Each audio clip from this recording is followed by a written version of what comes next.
Hi, welcome, Cher. How are you doing? Welcome in.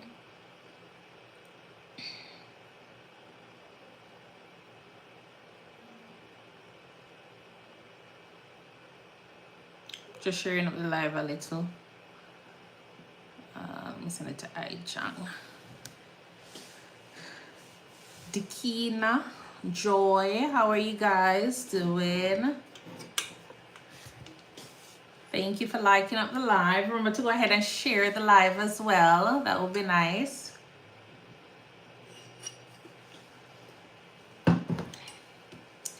Tanisha Palmer.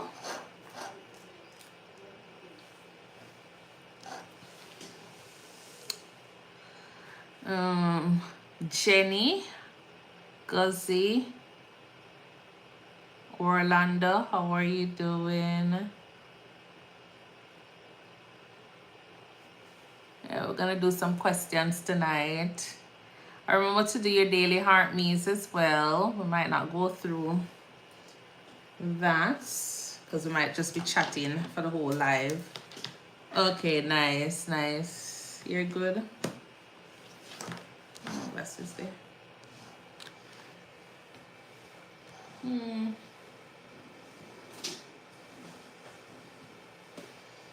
How was your day going, everybody? Mine wasn't so bad. Tiring. So my eyes look sleepy. Yeah. Fire. My day wasn't bad, you know. It wasn't bad. Started out a little bit, you know. Started a little rainy, but it was pretty okay. It was windy for most of the day, but it was alright.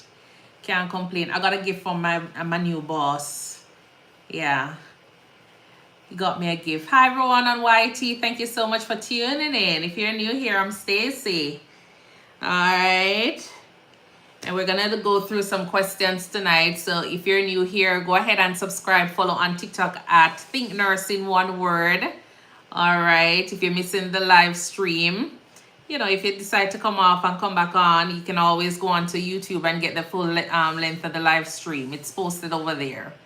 All right. Along with all the other live streams that we've done regarding any form of study session. So let me turn this thing around. All right, 7:05. Let me turn this thing around and then we'll go through some questions. It's a mixture of like some multiple choice question, pathophys questions, you know, little game, kind of mix it up so it don't feel so boring. All right.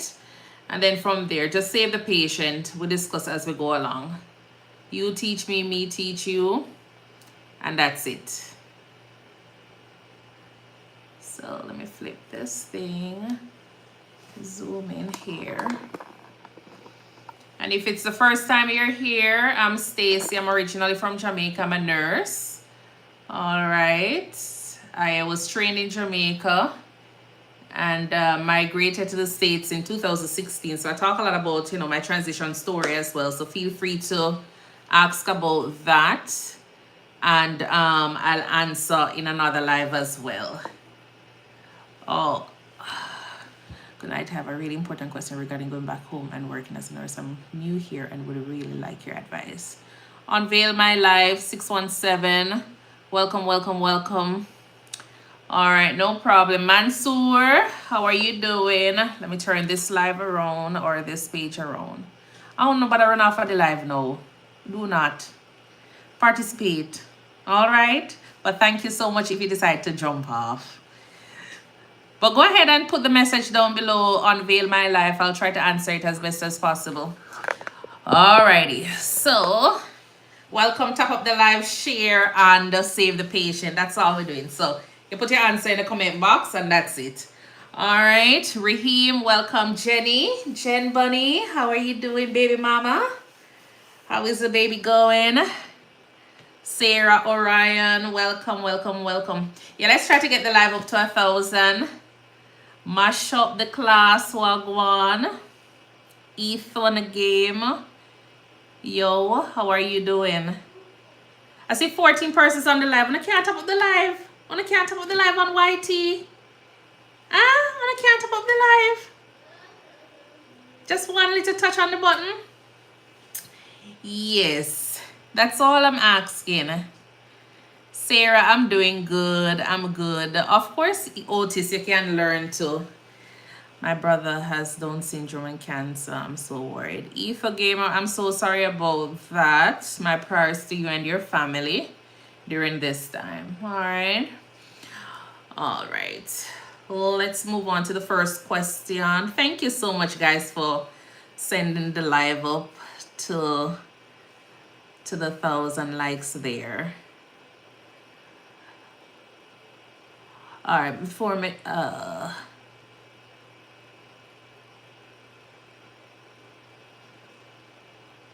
so I am here in the States. So I'm here in the States to get my degree and pass my NCLEX. I'm not authorized to work here, so I'm considering going back to Jamaica to work. Is that a good move? Unveil my life, yes, that's definitely a good move. I don't know if you're on YT, but I will do post something on my page on, not on YT, on TikTok. They're recruiting nurses, or they're looking for nurses in Jamaica, so feel free to look at the Ministry of Health website. But if you're on TikTok as well, I did post it on my page, so you can go ahead and look that up as well. All right, but go ahead and subscribe to my page so you can see that information. Thank you so much, John Die IV. Thank you for doing that. So the first question, so I think this is a pathophysiology question. It's supposed to be like a speed section. So you go ahead and choose a question. We'll probably just ask a little bit more info on them. So polyuria, polydipsia, weight loss, glucose 320 milligrams per deciliter. Which diabetes is this? Type 1, 2, or gestational diabetes, or diabetes insipidus? I see Martha says 8. Well, let me put this up a little bit. And is it big enough for you guys? Right? I know I'm kind of blind a bit, but okay. So which type of diabetes? I see type 1. Okay, so AADD. Thank you for following. Watchman upon the wall of Zion. Okay. So Ronnie says type 1. Okay, type 1, which is a classic signs and symptoms for your type 1 diabetes, insulin deficiency diabetes there. Manny, you're early. Welcome, welcome, welcome. All right, let's go down to this one. Pulmonary congestion is a sign of right-sided heart failure, left-sided heart failure, both or none. Pulmonary congestion is a sign of what type of heart failure? A, B, C, or D? Right-sided, left-sided, both or none? B, left-sided. Okay. All right. How do you differentiate between left-sided and right-sided heart failure? Nurse Yams, long time in the seal. Walk one. How do you determine the how do you differentiate between left-sided heart failure and right-sided heart failure? Left lungs, okay, nice. So L for lungs. And right for rest of the body. R for rest of the body. Right edema, yes. So pulmonary congestion is the sign for your left-sided heart failure, fluid backing up into the lungs. All right, chronic bronchitis, patient appears cyanotic and edematous. This is called A, pink puffers, B, cachectic, blue bloater, or D, jugular distension. Which of this is more common to this patient, the chronic bronchitis patient, when they're cyanotic and edematous? It is called what? The pink puffer, cachectic, blue bloater, or jugular distension. C, Joy, welcome. Key, welcome. Triple X, welcome. So blue bloater. Okay, why do we call them the blue bloater though?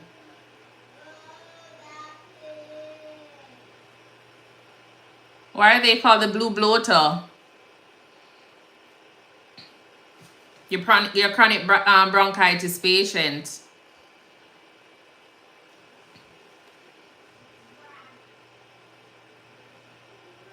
What is happening in bronchitis? Why they say it's they're the blue bloater.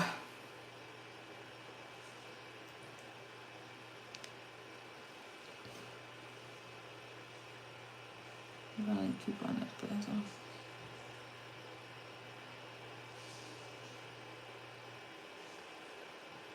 Cyanotic and the trapping of the air, yes.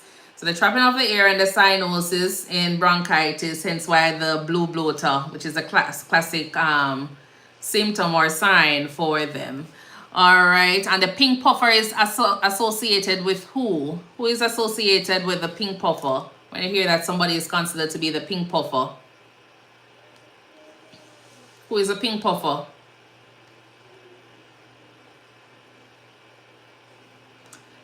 The emphysema patients, yes.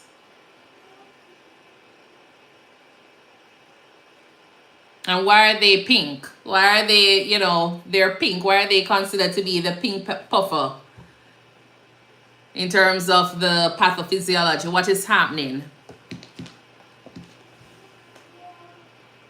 Are these patients cyanotic?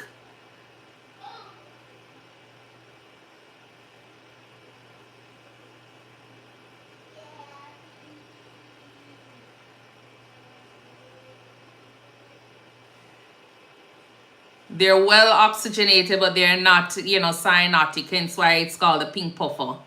All right. So let's go on to 4 here.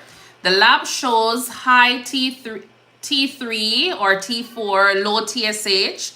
What is the most likely cause? A, Graves' disease, B, hypothyroidism, C, thyroid cancer, or D, pituitary tumor.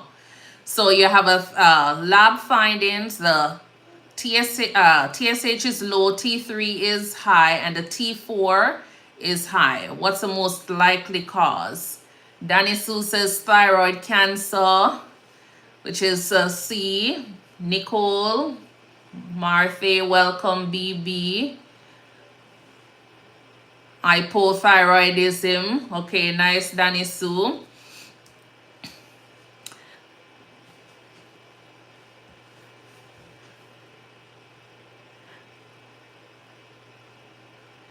Lorna, welcome, welcome, welcome. Thank you for tuning in. So with your lab values, so you have high T3, T4, low TSH, primary hyperthyroidism. All right, so when you have your low TSH, yes, Barbara, hyperthyroidism. So you have Graves' disease that is associated with your hyperthyroidism. Okay, Dr. Gamba, welcome. Ivan, yes, I was out for a little bit because of the Christmas. I had so much things going on. All right, hypovolemia causes which type of acute kidney injury? A, pre-renal, B, intrinsic, C, post-renal, or D, chronic kidney injury. So hypovolemia causes which type of acute kidney injury? A, pre-renal, B, intrinsic, C, post-renal, or D, chronic. So A, okay. What happens in the pre-renal? What happens in pre-renal? Martha, Miss Jerop, JC Domingo. So anything that is happening before, okay, low renal blood flow. Okay, yes, JC Domingo. Yes, so anything before the, what was that? Any problems before the kidney, start giving problem, basically.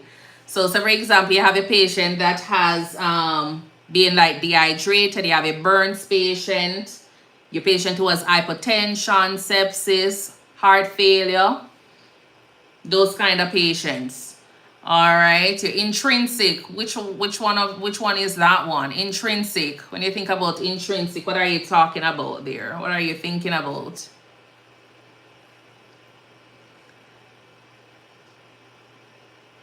When you think about intrinsic, what's happening there?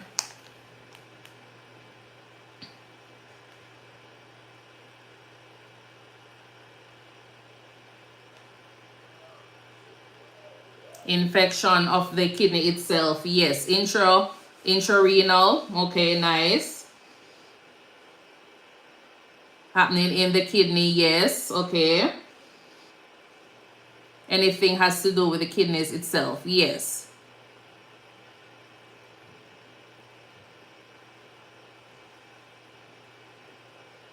Pre-renal.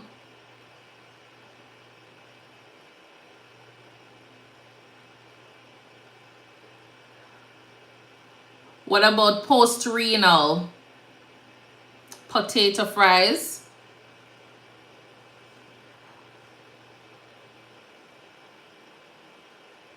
Pre-renal. Yes, the answer is pre-renal. Your post-renal has to do with the obstruction. Yes, China. China, Ashley. Yes, obstruction. So anything like your kidney stones, your BPH. Sometimes you might have your catheters in and they cause like any form of obstruction there that can cause, you know, your post-renal damage or injuries. Okay. And then you have your regular chronic kidney injury there. So you have pre-renal, which is low perfusion to the kidneys itself. You have a patient with right-sided weakness, slurred speech. The CT shows ischemic stroke.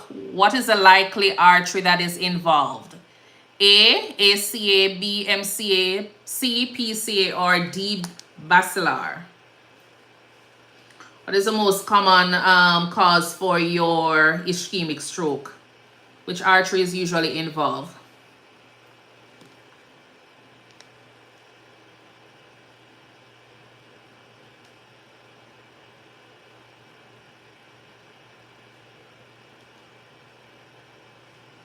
Let's see, MCA Tonian, MCA Alicia, MCA Nice Wesley, welcome. Okay, so MCA, which is the most common cause for your ischemic stroke. We can read upon that a little bit more. All right. But just remember your ischemic stroke. MCA is the one that is most common, the artery that is most commonly involved. Muscle weakness, arrhythmias, peak T waves, electrolyte issue that is involved. Or what electrolyte issue is happening here? So you have muscle weakness, arrhythmias, peak T waves. What is happening here with this patient? What is the giveaway here? So you have a patient who is complaining of muscle weakness. You notice that they're having arrhythmias and you notice peak T waves on the monitor. What is happening? Hypokalemia, hypercalcemia, hypocalcemia, hypercalcemia. So I see hyperkalemia. Okay, see Wesley say low potassium. So the giveaway here is what? The giveaway here is your peak T waves. So if you don't know anything else about peak T waves, we know it's associated with your high potassium. All right, Wesley, I see you say low potassium here. So nice. Oh, who else was that? Okay. Hypokalemia would be associated with what? So if you have peak T waves associated with or classic to your hyperkalemia, your hypokalemic patients, what arrhythmia are you looking for on the EKG, or what tracing are you looking for? Depressed, okay, nice. U wave, depressed T waves. Wide QRS, flat T waves. Yes, so the opposite of your hyper, you'll find for your hypo. Okay. Lorna, welcome. Oops, it's me, it's her. Hola. Okay. So hyperkalemia, classic. It's a characteristic EKG changes for Characteristic ECG changes, your peak T waves, your arrhythmias, and the patient complaining of your muscle weakness there. All right. Severe sepsis lab marker. So you have a patient who is in sepsis. What lab marker are you looking at? White blood cell count of 8,000. B, lactate of 4 millimoles per liter. C, sodium of 140. Or D, hemoglobin of 13. What is the lab marker for your sepsis patient? Lactate. PT waves is hyper, not hypo. Yes, Jerry. Hyper, not hypo. Yeah. Oh, so I see A. See a few persons says A. Okay. So Linda says A. Okay, what do we know about lactate? So Linda says A here. Natasha Lakyaki. What do we know about lactate? What's the importance of lactate here in sepsis? Second grade teacher here trying to reach 16. Okay, welcome. What do we know about lactate?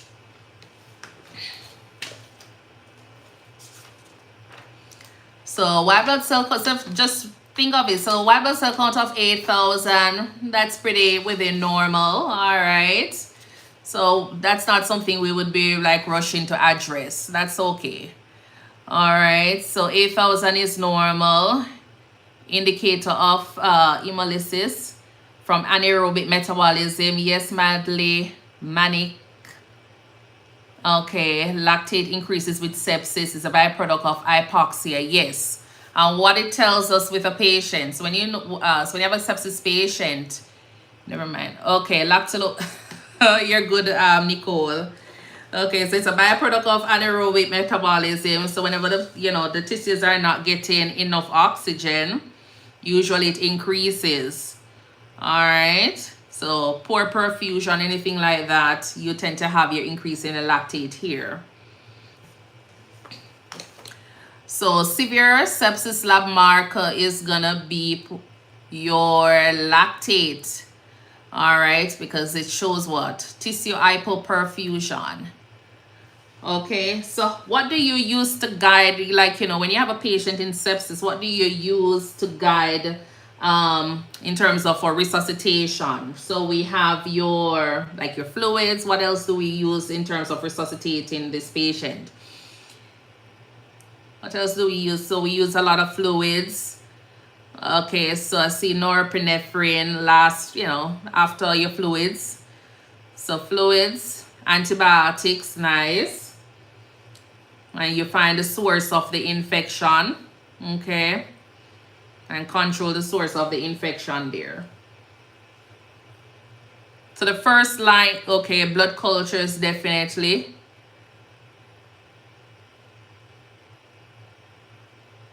But the priority for this patient, if you have a patient in sepsis, the priority for that patient is what?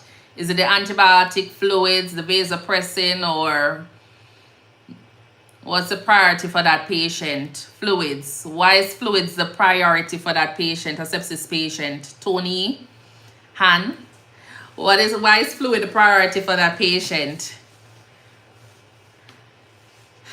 You have a patient in sepsis, why not give the antibiotic? Why fluids? Septic shock, okay, get the map back up, okay. Hypovolemia, they help with blood pressure and fever, okay. Rehydration. What is the pathophysiology behind sepsis? What is happening? What is happening?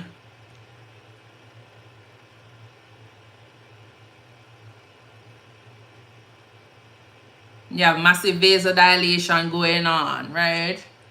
So you want to make sure you generalize infection, okay.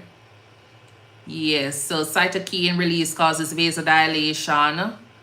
Okay, yes, so fluids is the first line, and then from there you can always go ahead and do your antibiotics, your blood cultures and everything. But make sure you get your fluids going, get blood pressure up and all, okay? Does normal blood pressure mean that the patient is perfusing properly, or would you go with your lactate to tell, like, how well the patient is Okay, no, yes. Okay. So yeah, normal blood pressure does not mean that the patient is, you know, adequately perfusing. Your lactate is what basically, and your MAP. Lactate is better. Yes, Wesley. So for example, you have the patient comes in, can normal blood pressure and can have normal blood pressure and hyperperfusion. Definitely to knee hand. So when you get your patient in, you get your blood pressure, you get your patient in, and you get your first lactic acid.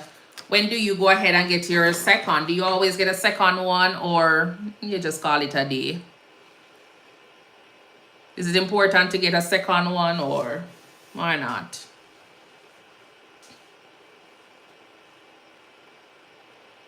Get a second, okay.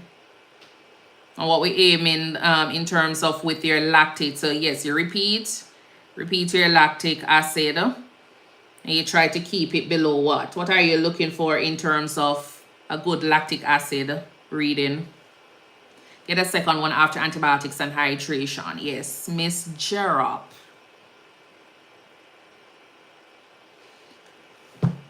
Or not two. Sorry.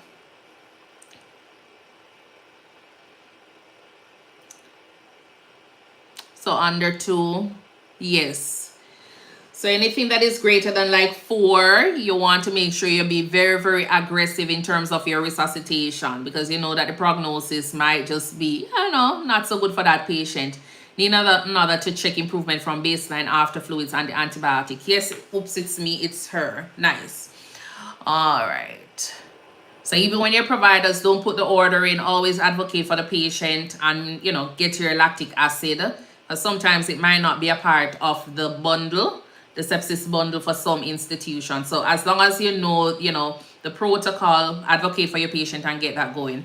Repeat to avoid false positive or false negative. Yes, RM7138 on YT there. Okay, let's move on to this one. Main mechanism in asthma. Is it A, airway fibrosis, B, alveolar destruction and inflammation, C, bronchoconstriction and inflammation, or D, pulmonary embolism? So what is the main mechanism in asthma? Airway fibrosis, B, alveolar destruction and inflammation, C, bronchoconstriction and inflammation, or D, pulmonary embolism? CCC, nice. I see one person says B. Oh, Jasmine changed her mind. Nice. Okay. Tora says A or C. Make up your mind, Tora. So what happens in asthma? What happens in asthma? So Wesley says constriction. So what happens in asthma? You have bronchoconstriction taking place there. Okay. Bronchoconstriction taking place there. Which condition is associated with alveolar destruction? Airway becomes inflamed with bronchospasm. So alveolar destruction, emphysema, okay, nice. COPD, okay. Pneumonia.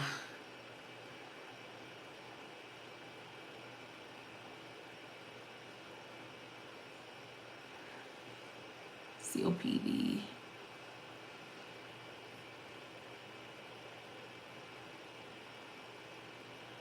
Emphysema. Okay.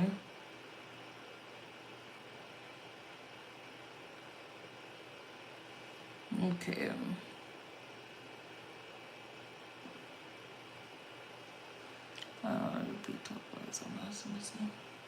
Okay.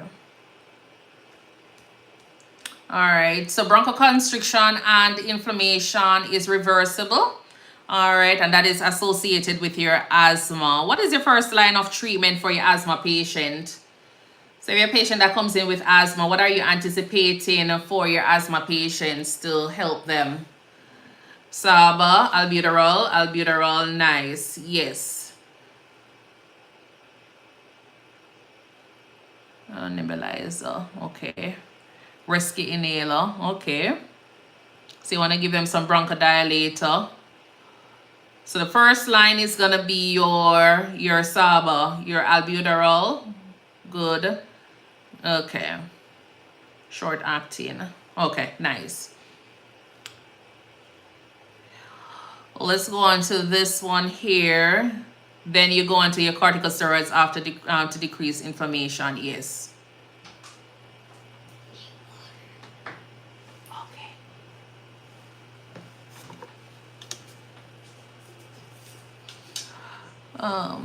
So you have a patient with low blood pressure, high heart rate, cool, clammy skin. What type of shock is this patient in? Cardiogenic shock, septic, neurogenic, or hypovolemic shock? So low blood pressure, high heart rate, cool and clammy skin. What type of shock? So cardiogenic, septic, neurogenic, hypovolemic. Okay, so I see DDD, which is hypovolemic. I see on YTB, septic shock. Okay. So, RD, okay. So look at the signs and symptoms there. Okay, so I see a lot of persons here says DDD. Septic will be warm at first because of vasodilation. Nice. Flush skin and bounding pulse. Low cardiac output. Okay. So it's gonna be your hypovolemic shock. All right. So because of the cool and clammy skin. All right. And what is happening in your, what causes hypovolemic shock? What are some of the causes for hypovolemic shock? What are some of the causes for hypovolemic shock?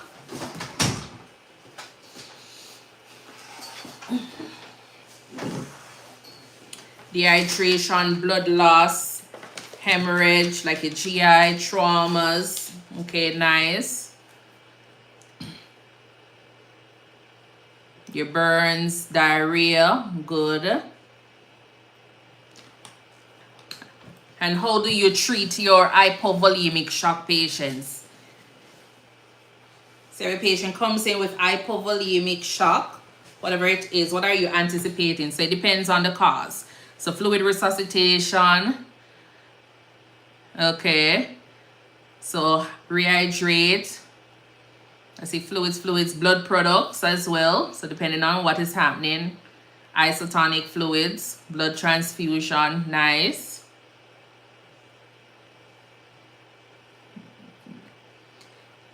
Yes. Okay. And with your cardiogenic shock, what is happening there for your cardiogenic shock?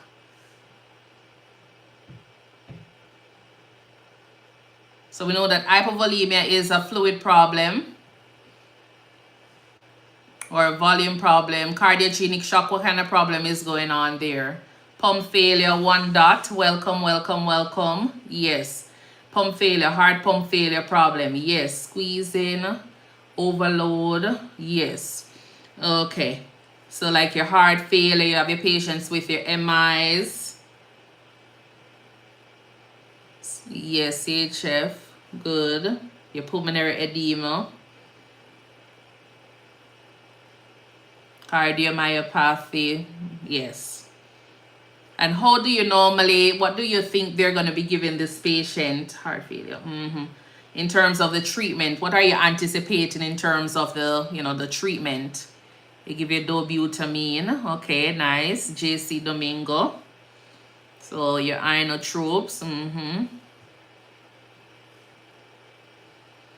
Your diuretics. I think you have to just be a little bit careful with that as well. So furosemide. Okay. Your vasopressors. Oxygen is very important. Tonian, yes.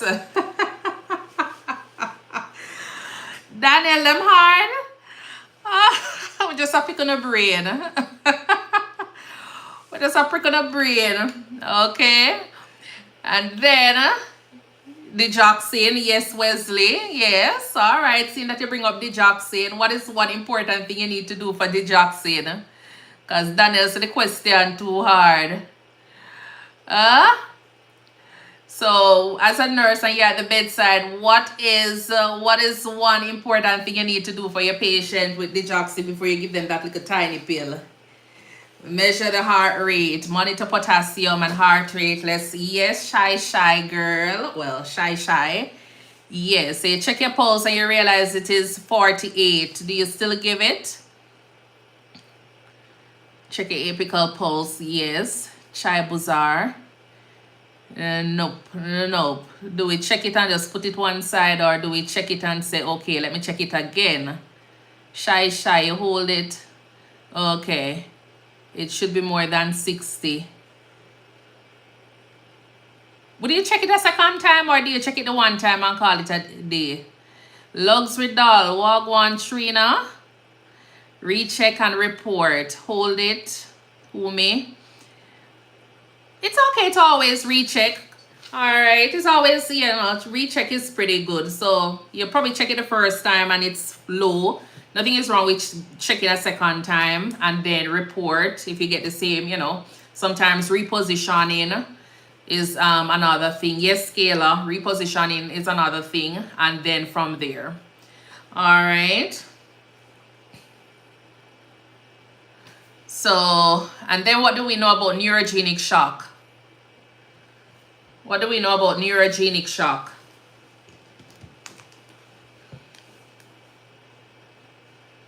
Spinal cord injury, Tonian, yes. From above T6 causes bradycardia, it's temporary, okay. Lobna, welcome.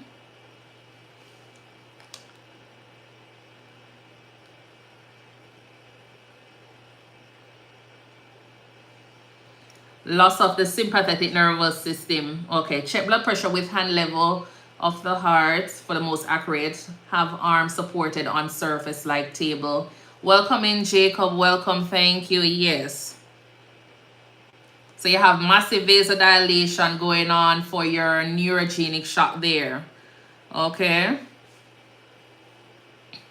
So what is very classical in terms of the signs and symptoms for your neurogenic patient in terms of the vital signs? What are you anticipating, or your assessment? Are these patients going to be hyper or hypotensive? So low blood pressure and heart rate. It's one of the distributive shock types. Yes. Decreased heart rate, warm limbs, hypotension. Yes. Keep atropine at the bedside. Okay. Why are we keeping atropine at the bedside? What is atropine? Why are you keeping atropine at the bedside?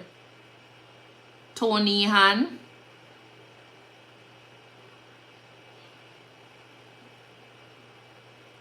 For the bradycardia? Okay, nice. Yes. To treat the bradycardia. To elevate the blood pressure. Wesley. If the heart rate, in case the heart rate gets too low, then you'll treat with your atropine. Nice. Okay, good. Okay, let me see what else. I put something here. Increase intracranial pressure 15. ICP 15. Huh. That damn is something up here.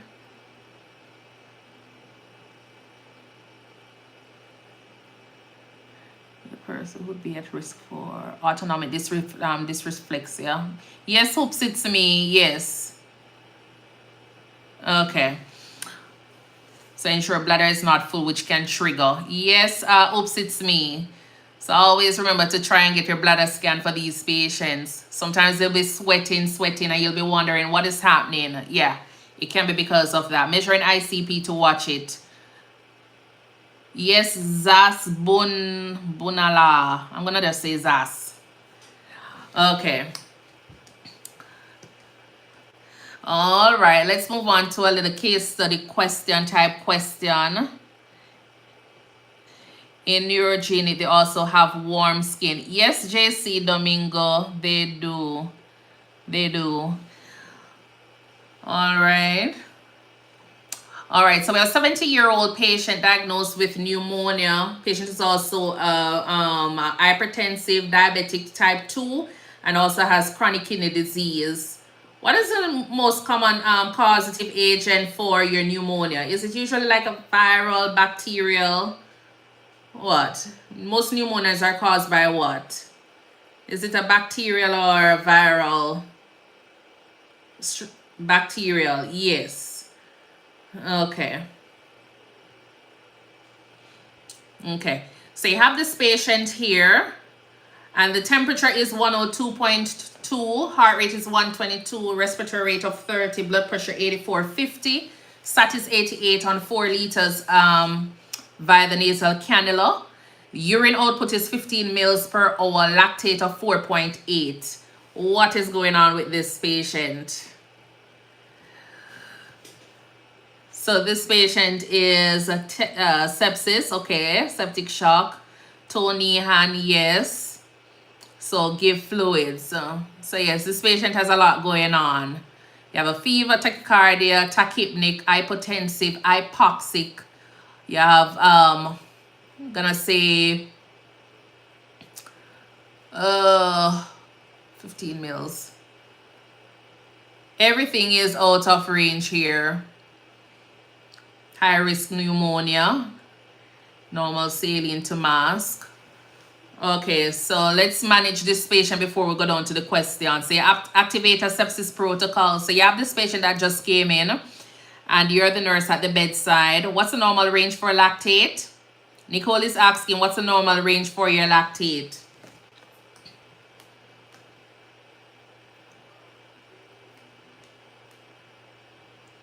Less than 2. So 0.2 to 2.2 is a pretty decent number, millimoles per liters. All right. So you got this patient in, and you're the nurse at the bedside. Nobody else showed up because you're the new nurse, and so you're on your own. What are you going to be doing for this patient? All right. So it's a 70-year-old, and this patient is, patient is talking, we're gonna say. So you call for help, nobody came. All right, so what's the first thing we're gonna be doing?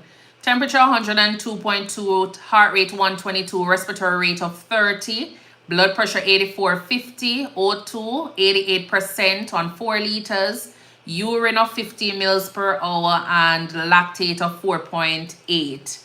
So dang, gonna get new co-workers then. All right, so gonna increase oxygen. So start with airway, breathing, circulation, address those, and then from there. So oxygen is gonna be priority. Get that on, yes. Increase your oxygen. All right, so we can increase oxygen, put the patient up on, increase it up to a little bit. It's not a COPD, so try and get that above 95. All right, antipyretic,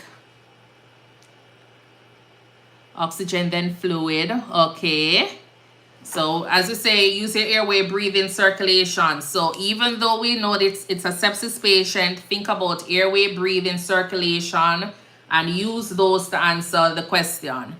So airway, we're looking at the oxygen there. Okay, we have a respiratory rate also of 30. So gonna go ahead and do that. All right, breathe in, respiratory rate 30.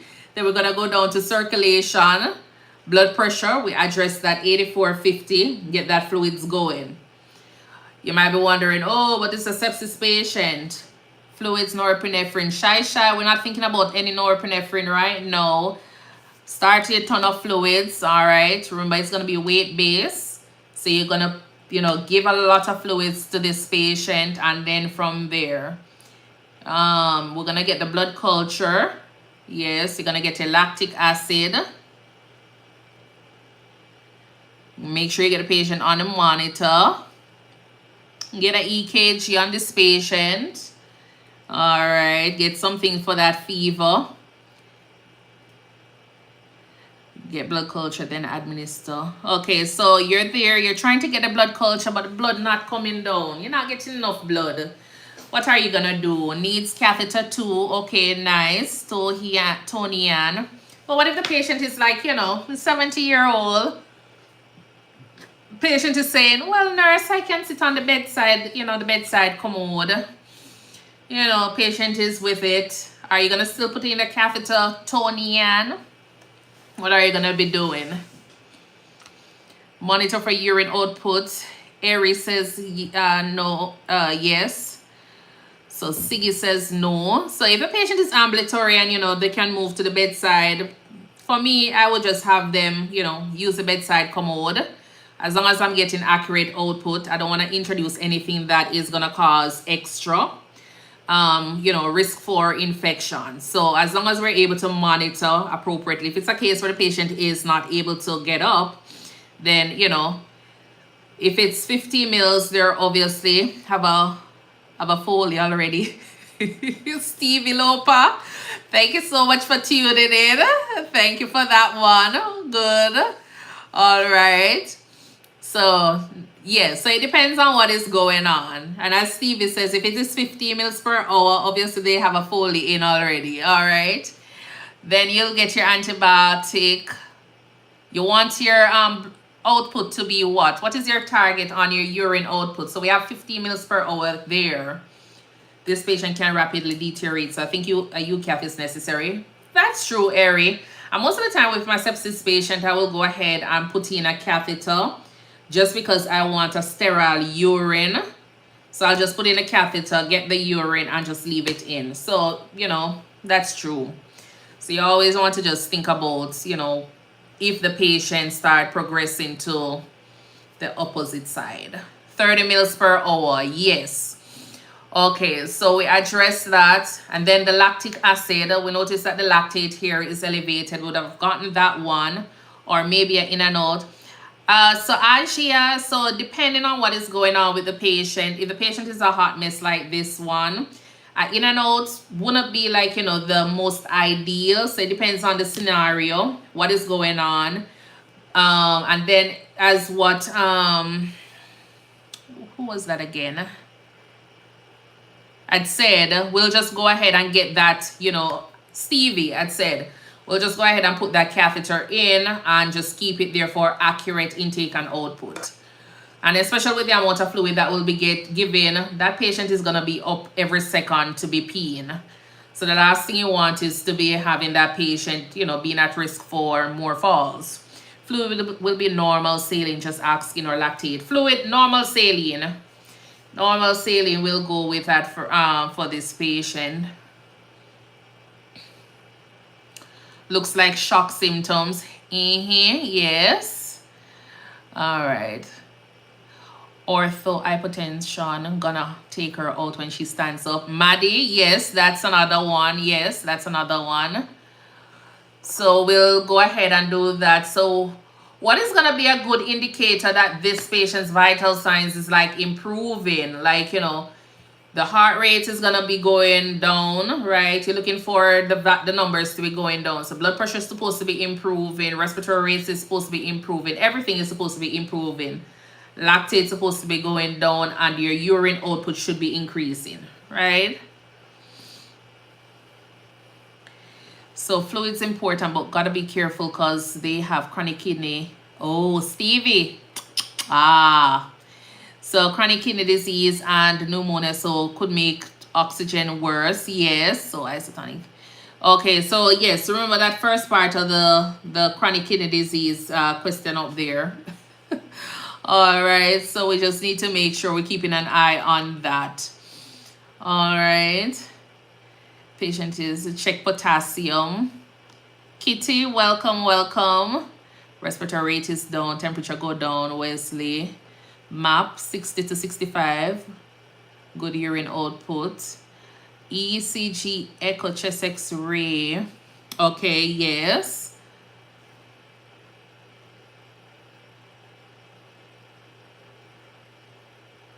Why are we getting an echocardiogram right now? Kitty, why are we getting an echocardiogram?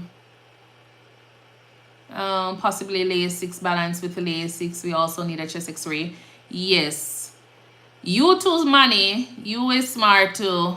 I don't know, just throw it in. Oh no, we're not just throwing in things here now. We want a rationale behind it, Kitty. All right. So let's put a rationale with it. So, okay. But for now, I wouldn't.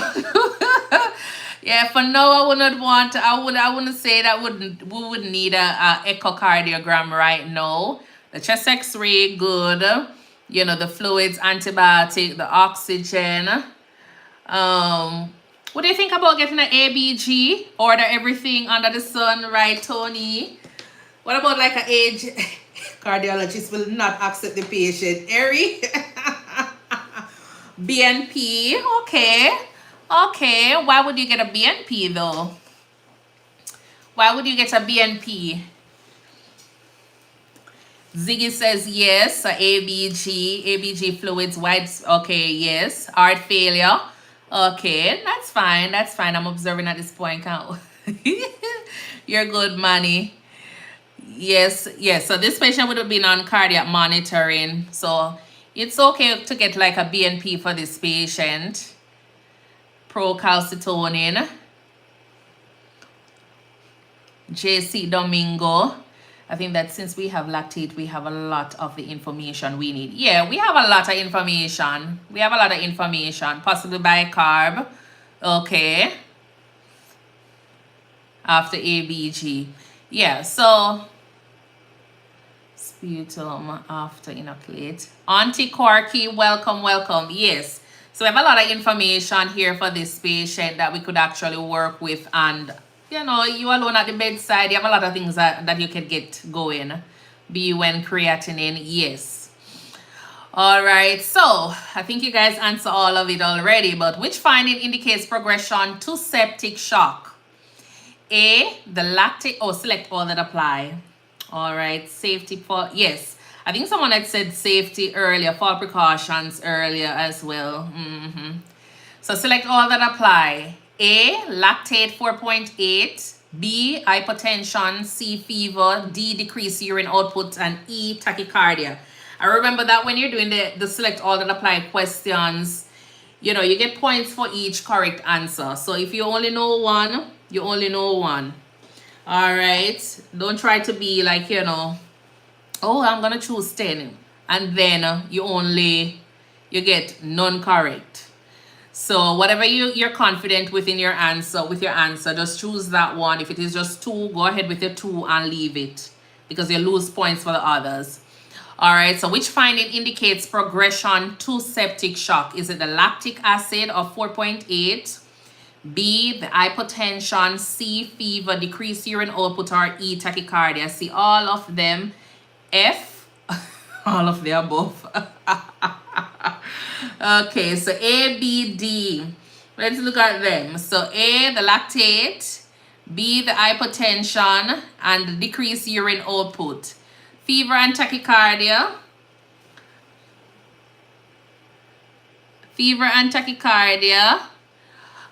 Those are pretty, you know, they are part of sepsis. But in terms of like with your progression to shock, those are not really like indicating that the patient is going into shock. All right. So, but wouldn't decrease urine output to lead to tachy? Yes, it would. But not because the patient is tachycardic. It doesn't mean, because sometimes you have a patient that is tachycardic, but the patient is not having decreased urine output. So those are not really like say specific to. Why not tachycardic? Because the heart pumping hard to compensate. Yeah, the heart is but we're talking about progressing to septic shock. So when you think about septic shock, what is happening? Fever and tachycardia. Yes, so fever and tachycardia is non-specific, can be present without septic shock. Okay, Eri, they are compensating. C, not be an answer if it's already with sepsis. Yes, Ethan. And even in common cold, there is fever and tachycardia, but not in septic shock. Yes.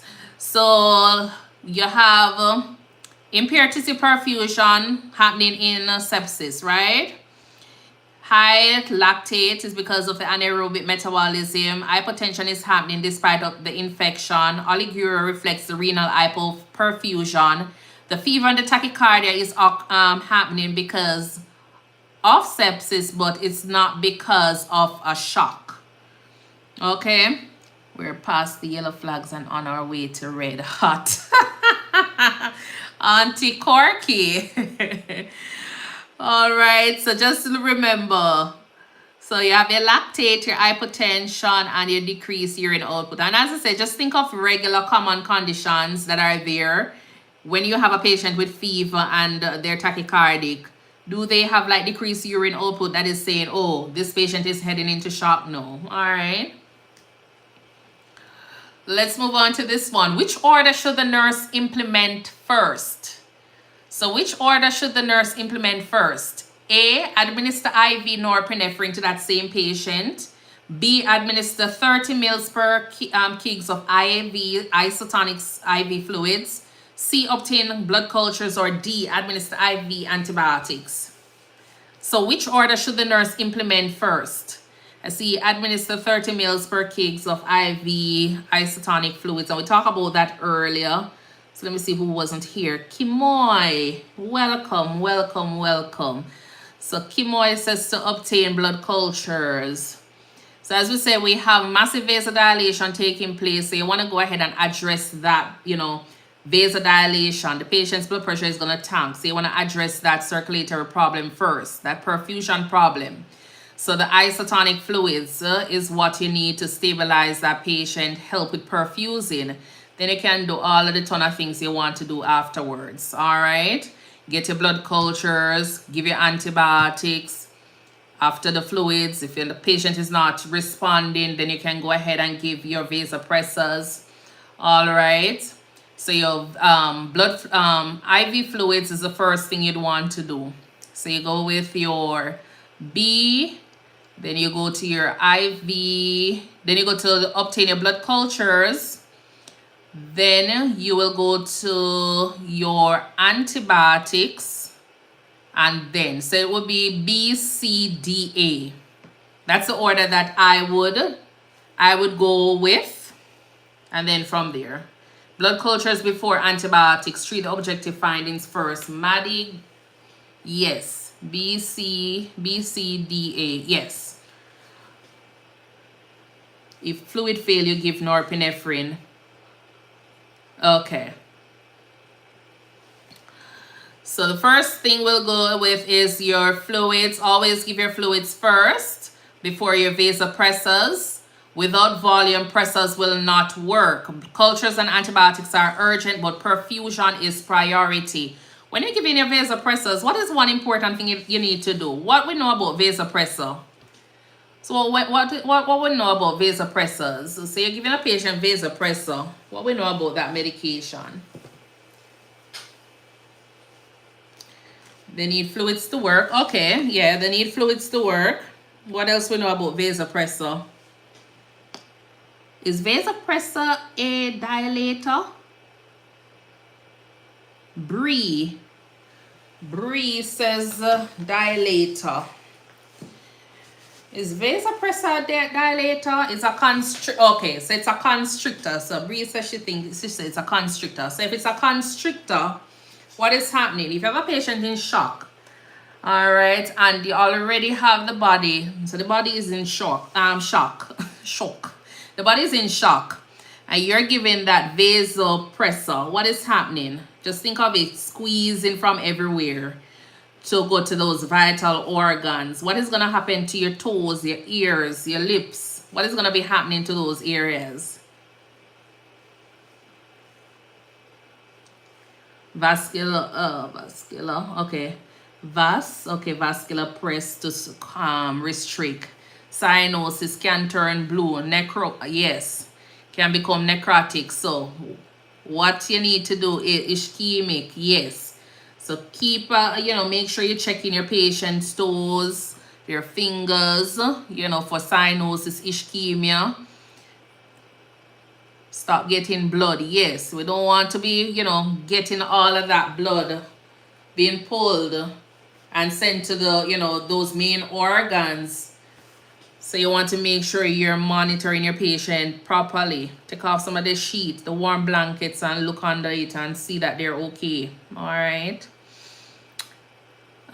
So make sure we're doing that. So fluids always come first, and then your vasopressors, do your correct titration and everything. Okay. Which finding best indicates effective treatment for the patient? Temperature decreases, heart rate decreases to 108, urine output increases to 35 mils per hour, DSPO2 increases to 92%. So which finding best indicates effective treatment? CCC, okay. Urine output increases 35. Why the urine output? But the heart rate go down to 108, that's not bad. So why don't you just say the heart rate or the temperature? Or why the urine? What's so special about the urine? See how she says heart rate of 108. That's what I'm saying. Why not a heart rate of 108? Why the urine? Remember we said that tachycardia is not an indicator of shock, okay? Because it was 15. Better perfusion. Let me hear the rational them coming in. Perfusion is restoring. Okay, nice. Perfusion is restoring. Temperature and rate directly correlate to urine output. Anticorky. Yes, so it's all about perfusion. Perfusion. Yes, so if you're giving the patient fluids, a lot of fluids, well, only that one positively affected. Yes, Wesley. So if you're giving a lot of fluids and you're looking for improvement in terms of volume, patient putting out urine, the patient is perfusing well. That's one way. That's the best way to tell that the patient is getting effective treatment, or the patient, the treatment that you're giving is effective. So even though the heart rate has dropped to 108, it doesn't mean that the patient is perfusing properly, because the patient could be at 108, but the urine is still 15. So you want to know that whatever fluid you're giving, the patient is putting out. So the patient is like stabilizing. Means hemodynamic is being restored. Yes. All right. So whatever you're putting in, the patient is actually putting it out. All right. So perfusion is being restored there. Got that one wrong. I was thinking airway. No, so you're thinking about what best indicates effective treatment for your patient. So you have everything going on. How do you know your patient is responding to everything that you're doing? So remember that the patient is in shock. You're giving all of this fluid, and the blood pressure initially wasn't pretty decent. All right, it wasn't good. So you're giving all of this fluid. We want to know that you're having improvement in their vital signs and everything. But even though the vital signs is improving, you need to have good urine output. And in order to tell that, it has to be over the 30 mils per hour. It's also good that they're breathing better. Yes, Corky. Okay, so urine output reflects organ perfusion, and it is the most reliable indicator of shock reversal. Okay, so that is very, very important. Alrighty, let's go on to this one. So you have a patient here with small cell lung cancer. Is it a circulatory issue carrying the underlying problem? Then airway will be fine. I just learned sepsis today in lecture. This is very helpful. Okay, nice, Alicia. Nice. All right, remember to go ahead and follow if you haven't followed us yet. Alrighty. So this one here, small cell lung cancer. Sodium is 116 milliequivalent per liter. Is this normal? Is this 116 normal for your sodium?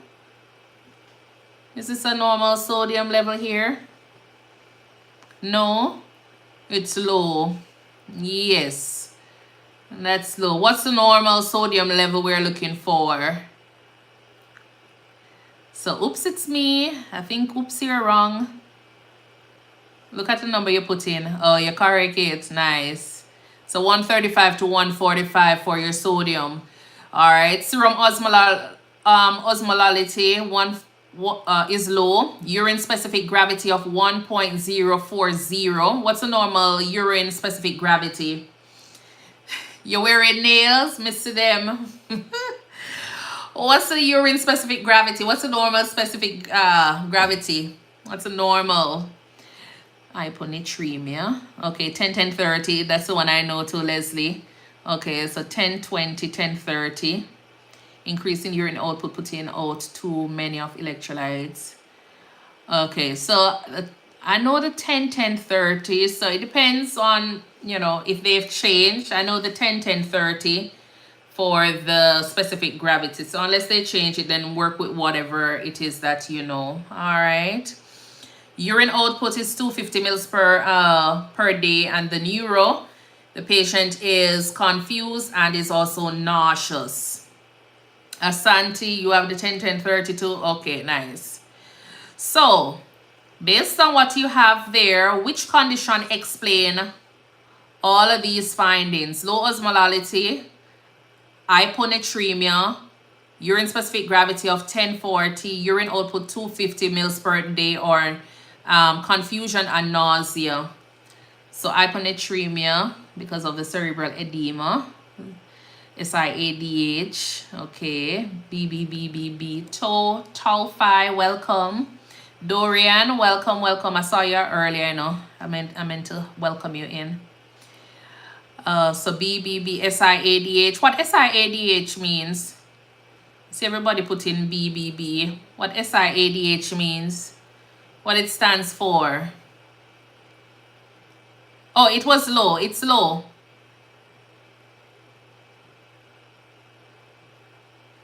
Increase ADH.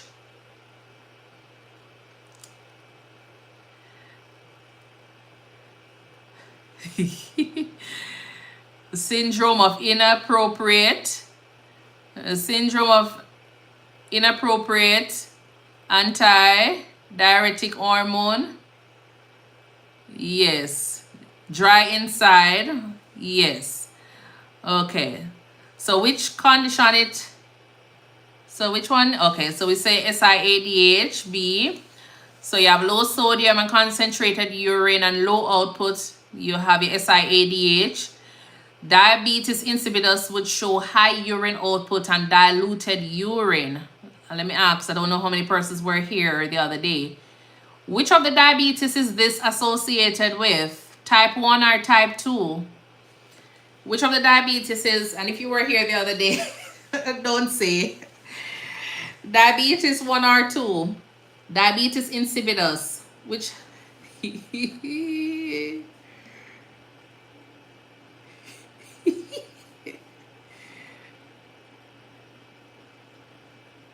Okay, yeah. It's not related to any of the diabetes. Erica, welcome. Manny, where you gone? Totally two different stories. Yes. It's neither related to type 1 nor type 2. It's in a different... Beth, welcome. Okay, it stands alone. Okay, so what is diabetes insipidus? What is so if diabetes insipidus has nothing to do with glucose, what is it associated with? It could be type 3, Asante. Oh my word. We get too many questions wrong. The exact opposite of SIADH. Water balance due to. No, it's not associated with any of them, Lorna. It's not associated with any of them. So the exact opposite of SIADH.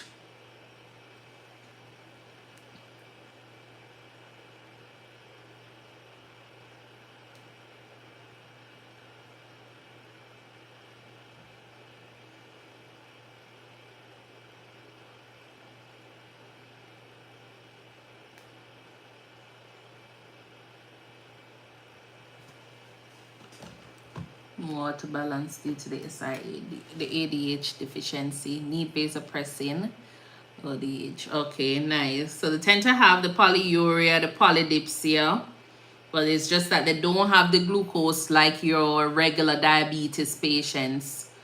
All right. And they will have the dehydration, dilutional hypernatremia, or resistance to ADH. Yes. Okay. Which provider order is most concerning for the patient? A, fluid restriction, B, hypertonic saline, desmopressin, or D, seizure precaution. And we're talking about this patient. So the patient has sodium 116, serum osmolality low, serum urine specific gravity 1040, urine output 250, confused patient, and nausea. So which provider order is most concerning? Is it the fluid restriction, the hypertonic saline, the desmopressin, or the seizure precaution? Which is concerning for you? And you're going to say, hey, I ain't giving that medication, or let me go and talk to the doctor before. So C is for DI. Maddie, welcome. Yes. Okay. So why is that one concerning? Shakira, welcome. Why is desmopressin concerning for that patient?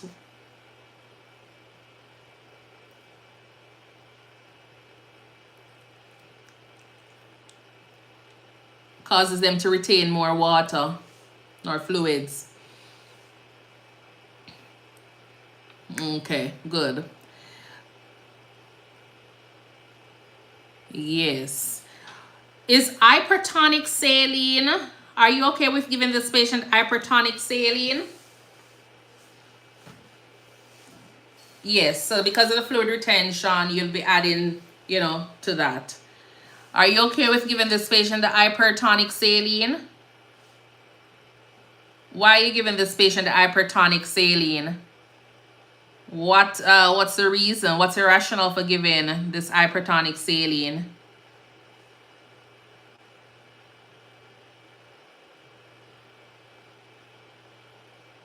To get the salt up. Kitty, okay. Because the sodium is low. The sodium was 116. Yes, so because of the hyponatremia, you want to go ahead and do your hypertonic saline to help with that hyponatremia. Yes, because they need the electrolyte to balance out their low. Okay, yes. And fluid restriction, definitely. Seizure precautions. What does seizure precaution have to do with this patient? Why seizure precautions for this patient? What is so... I don't see anything, why seizure precaution? Confused, yes, because this is the low sodium. Sodium affects neuro. The sodium, yes, leads to your seizure. So low sodium, seizure, okay.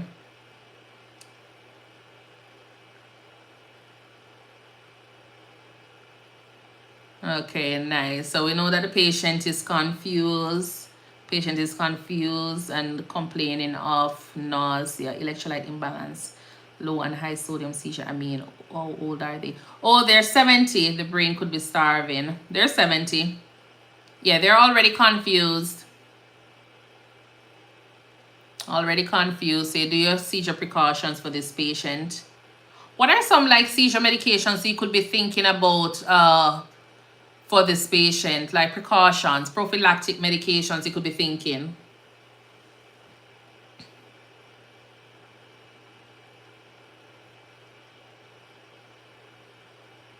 Dilantin, okay. Keppra.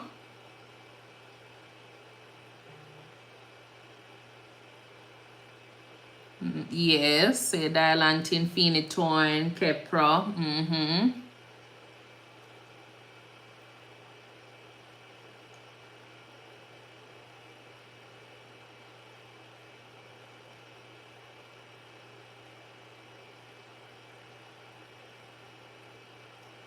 Gabapentin, valproate.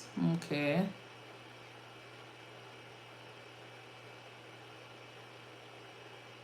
Okay. All right. So desmopressin retains water. So in SIADH, this would worsen their hyponatremia. This is a classic NCLEX trap. So just make sure you know this this kind of question. All right. Which finding requires immediate intervention? The sodium that is 120 milliequivalents per liter, the new onset seizure, the headache, or the urine output of 25 mils per hour. Which finding requires immediate intervention? Which finding requires immediate intervention? BBB, I see Kayla says A. And I see Alpha says A. Okay. Wesley says A. Why? Anything new is concerning. ABC come first, so B. Okay, nice. Hi, welcome. Good night to you too. How are you doing? TS. Oh, I just want one.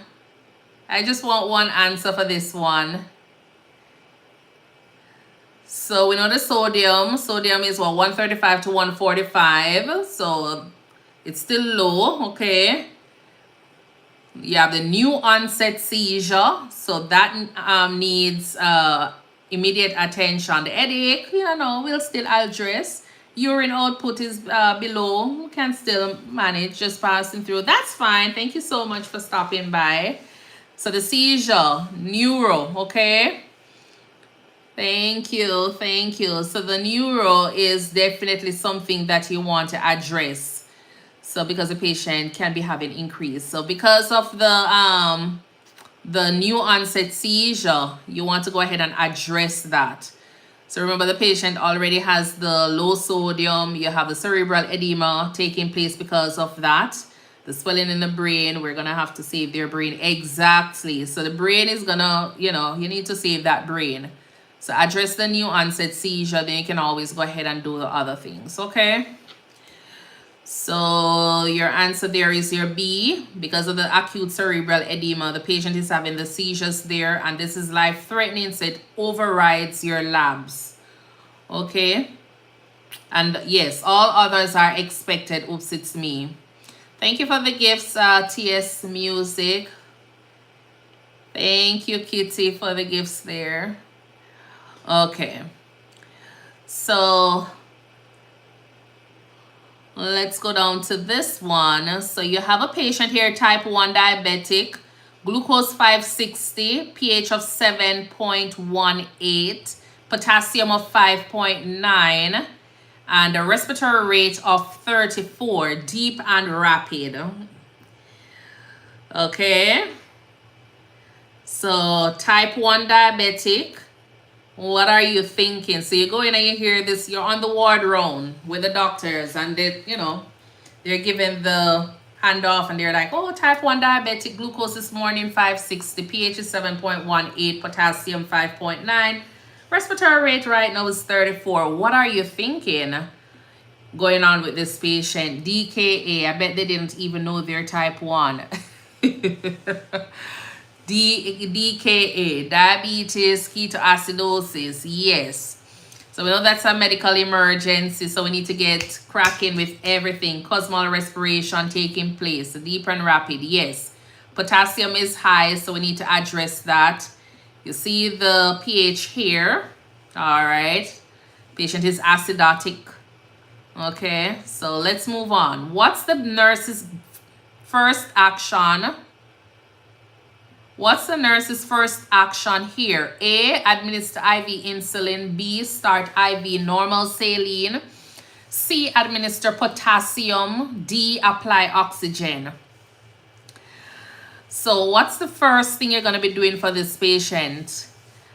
Airway, breathing, circulation.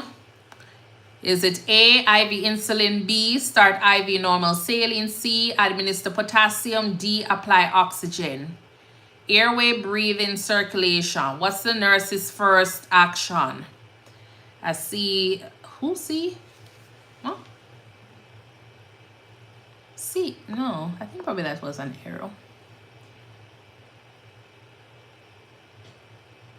So acidotic, so B, then D, then, okay. So we're gonna go with airway, breathing, circulation. What's the first thing? So look at the airway, breathing. Do we see a breathing problem? Do we see a circulatory problem? So we see a breathing problem, which is respiratory rate of 34.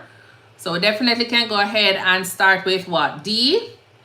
Okay, so you start with D, apply some oxygen.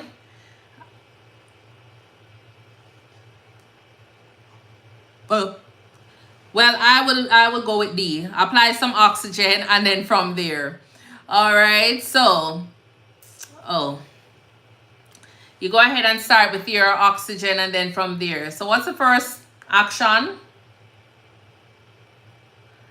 Then IV, oxygen and regular insulin with her. Okay, but remember, fluids always first. We always mix up this thing. Let's go. So the first thing we would do is, so the first action is what? It's to start IV normal saline. But airway, breathing, circulation is going to be what we are going to be using. Okay?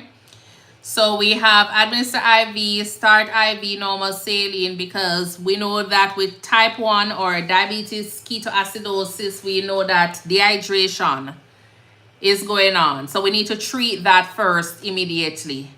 All right, so the underlying problem with DKA is your fluids. All right, the dehydration. So we need to go ahead and treat the dehydration. So start your fluids and then from there. But you know, when we're in the hospital setting, what we're going to do is we're going to go ahead and throw on the oxygen, get the IV and all of that thing. But the first action, remember, first action and priority always addresses the underlying or the pathophysiology of the condition. So always look for what is it that is going to fix the problem that or the condition that is happening. All right, so yes, it's the perfect world. So stabilize the patient with whatever it is, and then from there you go on. All right, so the first action is going to be to get that normal saline, because the patient is at risk for dehydration. So fluids first and then everything else after. So you'll go ahead and start your IV fluids and then from there.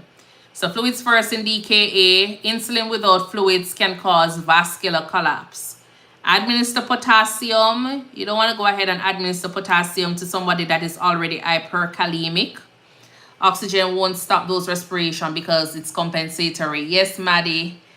So go ahead and do that.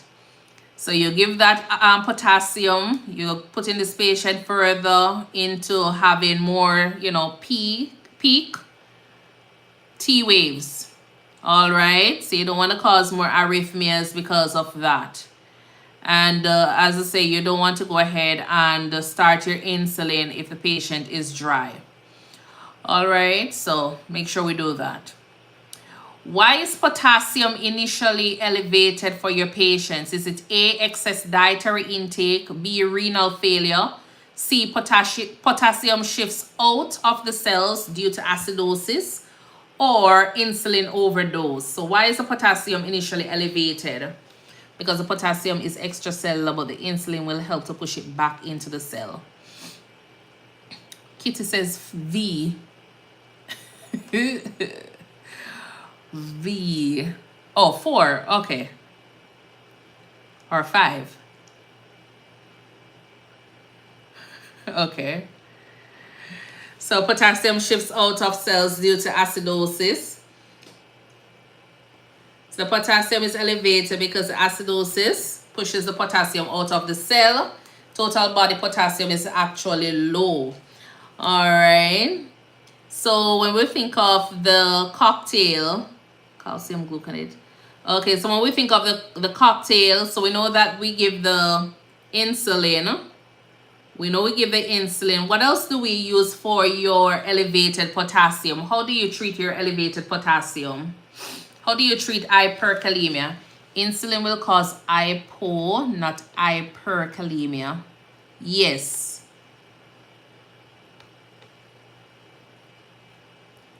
So how do we treat hyperkalemia? We treat it with what? Dextrose, insulin, calcium gluconate, lactulose.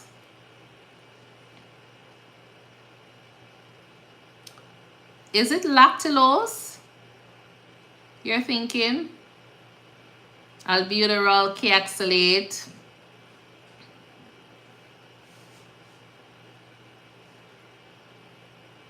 Okay. And what's the how is the potassium, if you're gonna be giving these medication, which one are you gonna be giving first? Which of them are you gonna be giving? So you have these medications, you're the only person there. Which of them are you gonna be giving first and why? So you have your insulin, dextrose, your calcium, your caxylate. Well, we're not gonna even keep the caxylate and the albuterol. We're going to put those aside for a little bit. So which one are we going to be giving first? We're going to give the insulin, caxylate first. So be careful with your the caxylate on the exam, because caxylate is not going to be working immediately.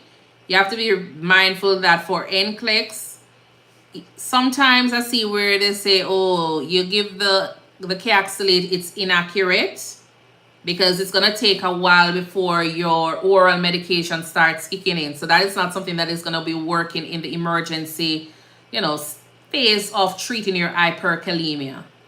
So if they're asking for what is going to be, you're going to be given to treat your hyperkalemic patients, just think about your dextrose, your insulin, and calcium gluconate. You can always think about your caxylate for later on, but it's going to take a little while. So we'll do the insulin and the dextrose, then you do your calcium. IV root is your best friend in DKA. Yes. All right. So insulin will do that for you. So if you're supposed to think about which of the medication is actually going to cause the potassium to be lowered, which of them are you thinking? Is it the calcium, the insulin, or the potassium? Which of them is going to cause your potassium to be lowered?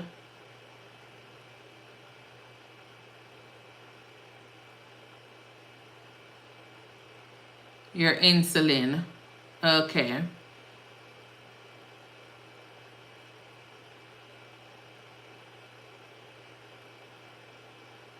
Okay. And why do we give the calcium gluconate? Why do we give the calcium? Why do we give the calcium? Calcium stabilizes the cardiac membrane to prevent dysrhythmias. Yes. Hyperkalemia can cause arrhythmias, cardiac arrest. Yes.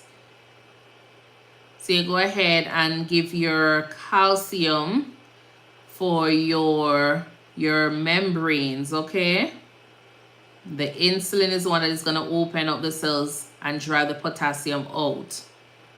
So that is the one that is going to be working there. You take my NCLEX snack couple. So I thank you. I take my. Okay, nice, Maddie. Okay. So we say here your answer is C. Potassium shifts out of the cells due to acidosis. And acidosis pushes potassium out of cells. Total body potassium is actually low.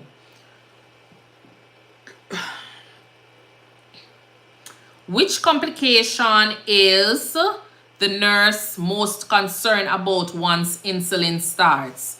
So which complication is the nurse most concerned about once insulin starts? Is it A, hyperkalemia, B, cerebral edema, C, metabolic alkalosis, or D, hypoglycemia? So which complication is most concerning for this patient? You will do well, Maddie. You will do well. Hypoglycemia, okay. because we know that the patient is in, we know what the insulin is going to do. So it's not going to be hyperkalemia. All right, it's going to be should be hypokalemia. All right, so you still want to be monitoring for any arrhythmias because of hypokalemia, not hyperkalemia. You're going to have your hypoglycemia because we know the insulin is also going to be affecting your glucose. And so that's why you give your dextrose as well. Okay. So eventually need to change fluids. Okay. Yes, for your DKA patient. So depending on what's going on, if the patient still has ketones and everything, then and the glucose is where like 250, then you will switch your fluids. But if it is just regular hyperkalemia we're treating, we're gonna just continue doing what we're doing. It does say start though, maybe because rapid fluid shifts. Yeah. Sometimes it helps, sometimes it doesn't. I've seen where we've given patients and they literally bottom out with their glucose. So it depends. It depends on the patient. So the one that is most concerning is going to be your hypoglycemia because of the insulin there. Okay. So insulin rapidly lowers your glucose. So be mindful of that. COPD patient here, the SpO2 is 90% on 2 liters. You overthought it.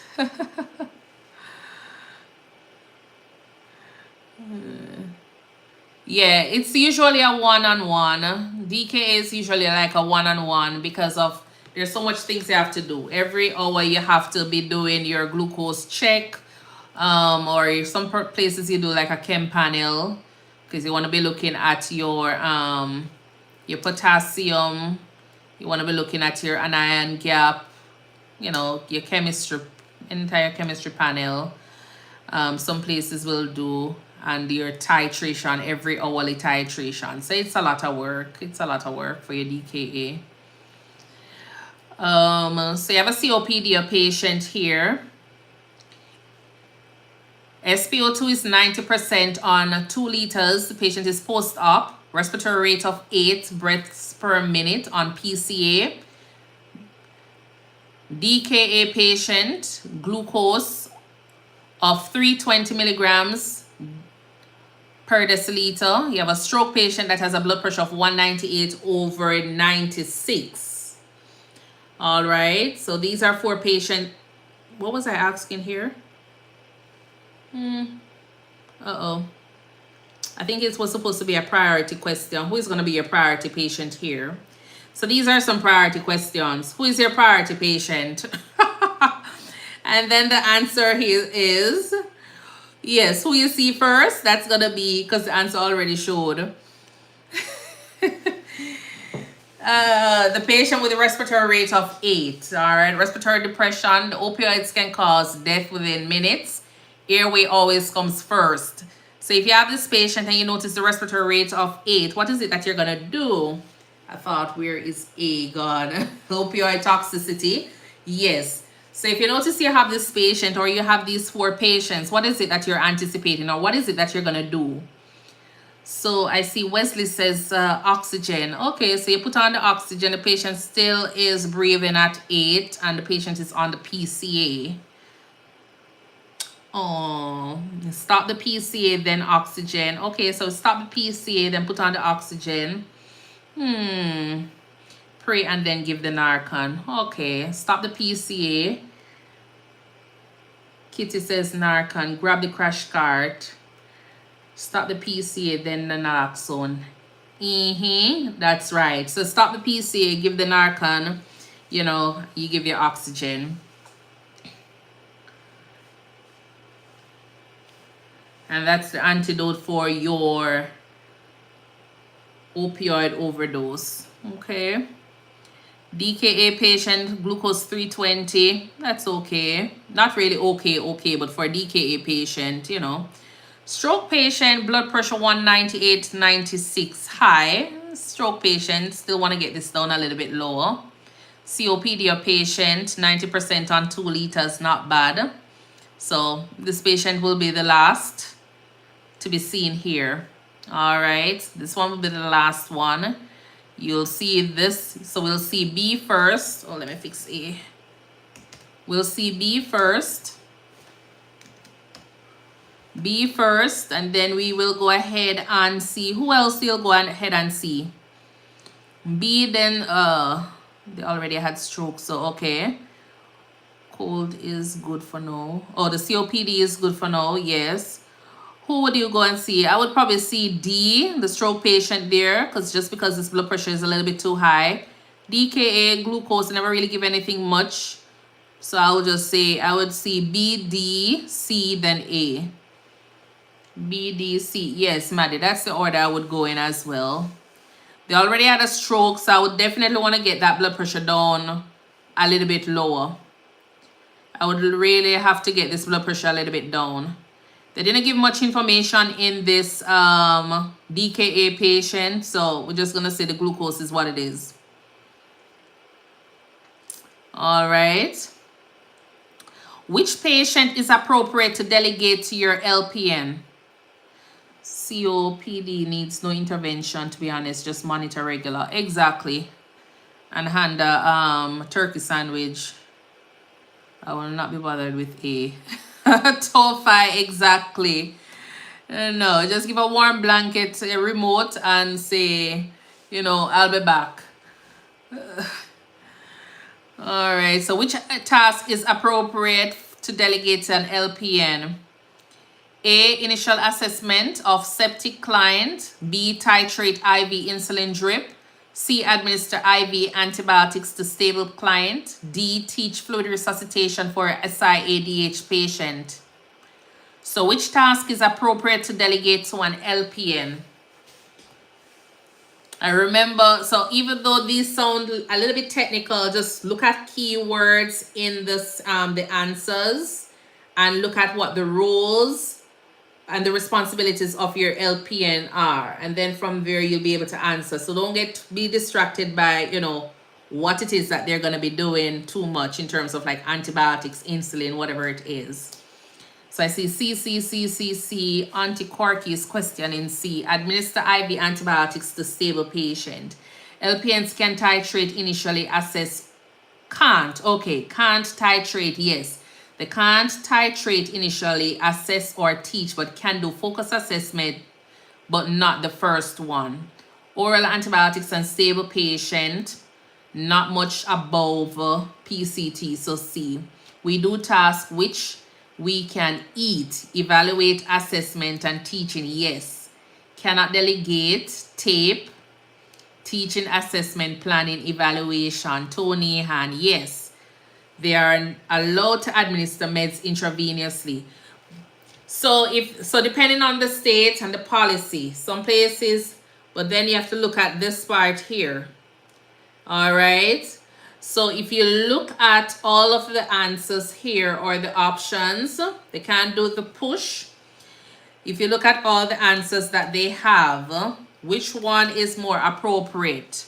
So depending on where they're at, they can do the IV antibiotics to stable client. It didn't say push. All right, so initial assessment definitely is going to be for your RN. Titrate is definitely going to be for your RN. It says administer IV antibiotics to stable patient. We can put a question mark there. Teach fluid resuscitation for. This is going to be for your RN. As I said, depending on where you have your LPNs, they're able to do IVs on like stable patients. It depends on what exactly. All right. So those are good. They're allowed to administer meds. Okay. So yeah, so depending on the state and the policy, the institution. So a lot of persons says that they're able to. Okay. So LPNs can give IV meds to stable patients. RN must assess, teach, and titrate drips. Just remember, anything to do with assessment, teaching, titrate, initial, that's going to be the role of your registered nurse or for you. Okay. Let's go on to this one here. This prioritization question. A nurse is caring for 4 clients. Which should the nurse assess first? So you have 4 patients here. Prioritization. Who are you going to drop everything and see first? 1, a client, a COPD, who is reporting dyspnea with exertion. The patient is on 2 liters of oxygen. Are you worried about that patient, a COPD on 2 liters? 2, a client with type 1 diabetes who has a blood glucose of 55 and is drowsy. Are you concerned about that patient? A client with heart failure who has 3+ pitting edema in the legs. Or 4, a client post-cholecystectomy with 7 out of 10 abdominal pain. Who will you go ahead and see first?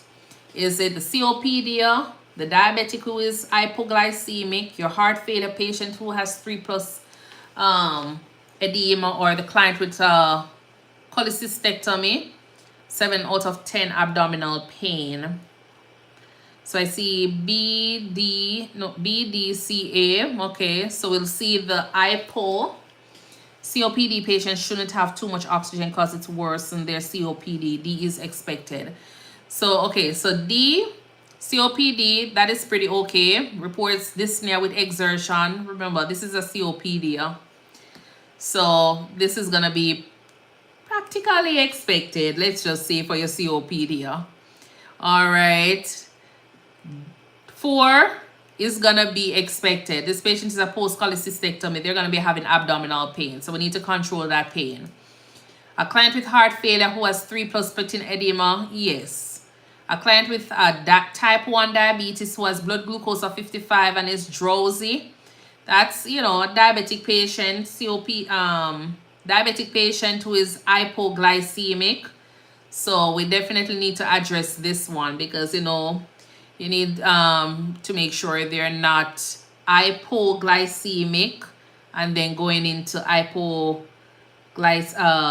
coma. All right, from that hypoglycemia. So you want to address this one first. Then I would say, who will you go to next? So after this one, I would probably go to... Oh, who do you go to? I would probably go to who? Heart failure, who has pitting, COPD. I'll probably go to 1. 1 and 2 are chronic conditions. I was kind of thinking about what 2 then 1. I was trying to think. This is not the order that I would go in. 2 then 1. Based on NCLEX World, I'm trying to figure out if 1 would have been. It would have been like, say, 2 then 1. But in reality, yeah, it wouldn't be 2 then 1. So the first patient that I would go to is a client with the diabetes, was a glucose of 55. Immediately life-threatening because it can progress to seizure or coma. Dyspnea with COPD is expected. Edema in heart failure is chronic. And pain after surgery is urgent but not life-threatening. All right, but NCLEX would definitely want you to go to. You definitely, because this one is drowsy, you'd have to address this one, okay? Because anytime neuro is involved, you have to go to the neuro. So we look for airway, breathing, circulation. If we can't find that and neuro is there, then you go to, you'll address the mental status. All right, I wish NCLEX would just come and take our patients for us. Exactly. So that's the one that you would go with first. As I said, these are expected findings. These are expected findings for these patients. Wouldn't survive a day with that perfection. No, no, no. All right. So you have a patient here with digoxin. All right. So the patient is prescribed digoxin and has the following: heart rate of 58, potassium of 3, and digoxin level of 2.5. What's the antidote for digoxin? What's the antidote for digoxin?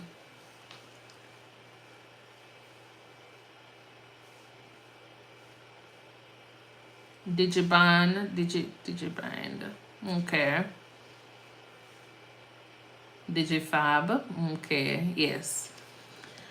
And we talked about digoxin earlier with the heart rate. Need to do your full 1 minute.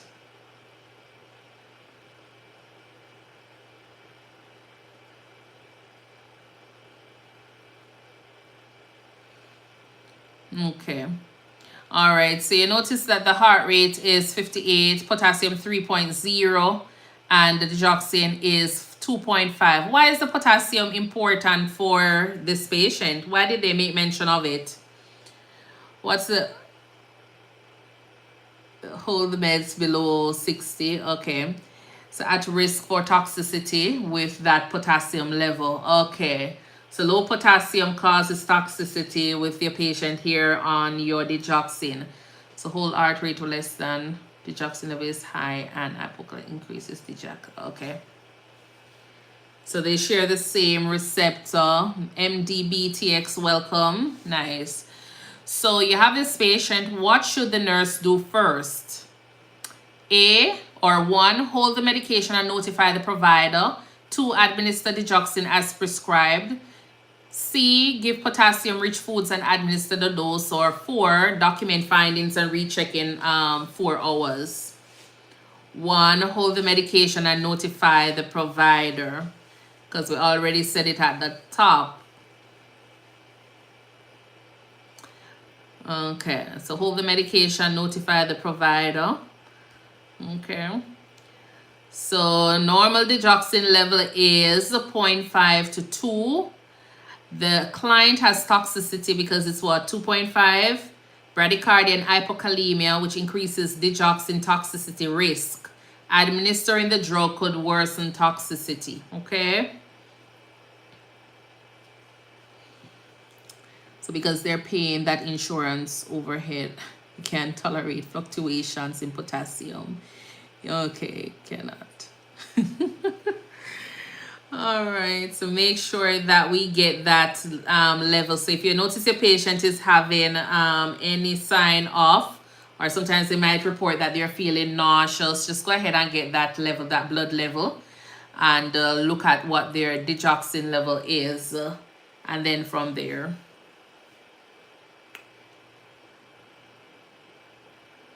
Okay. Or seeing yellow halo. Yes, hoops, it's me. Which client should be assigned to a private room? A client with shingles, herpes zoster with open lesions, a client with pneumonia on IV antibiotics, a neutropenic post-chemotherapy patient, or a client with uncontrolled diabetes. Which client will you put in a private room?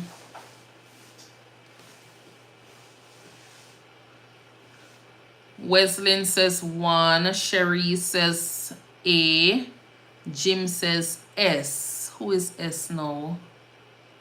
Who is S, Jim? I wonder if you're talking about zoster. Is zoster with a S? I'm going to say zoster with a S.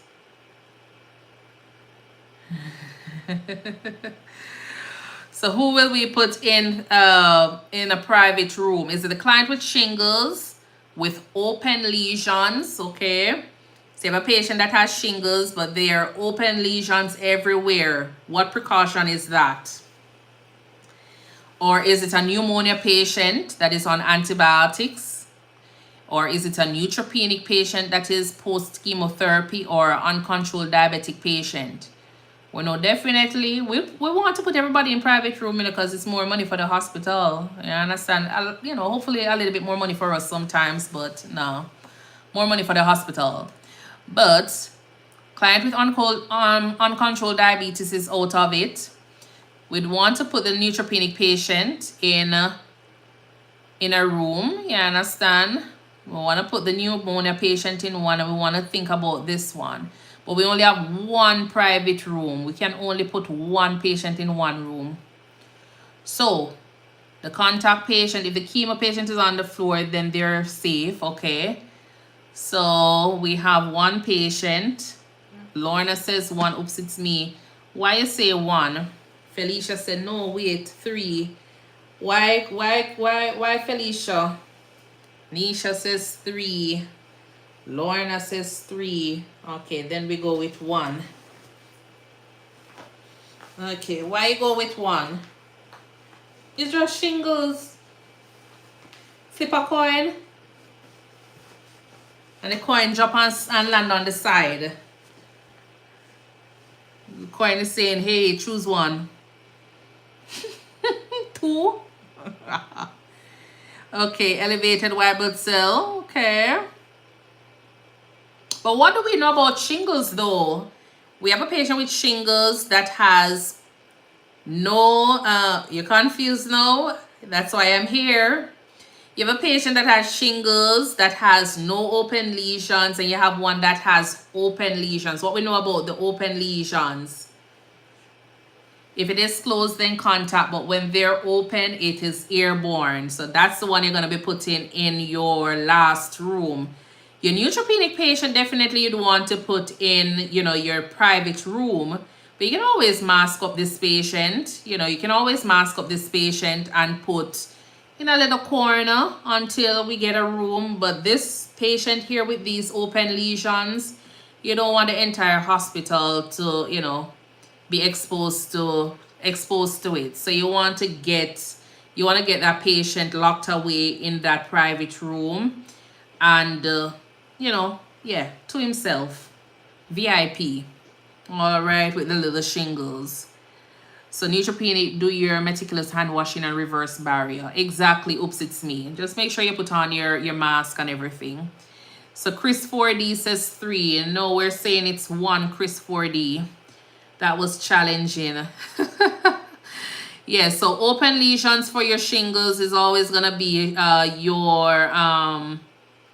your airborne precautions. So a lot of times I will go and I say to a patient, okay, then they say, oh, I have this stinging, burning sensation, and I'm like, okay, then that's why I always wear my mask for everything.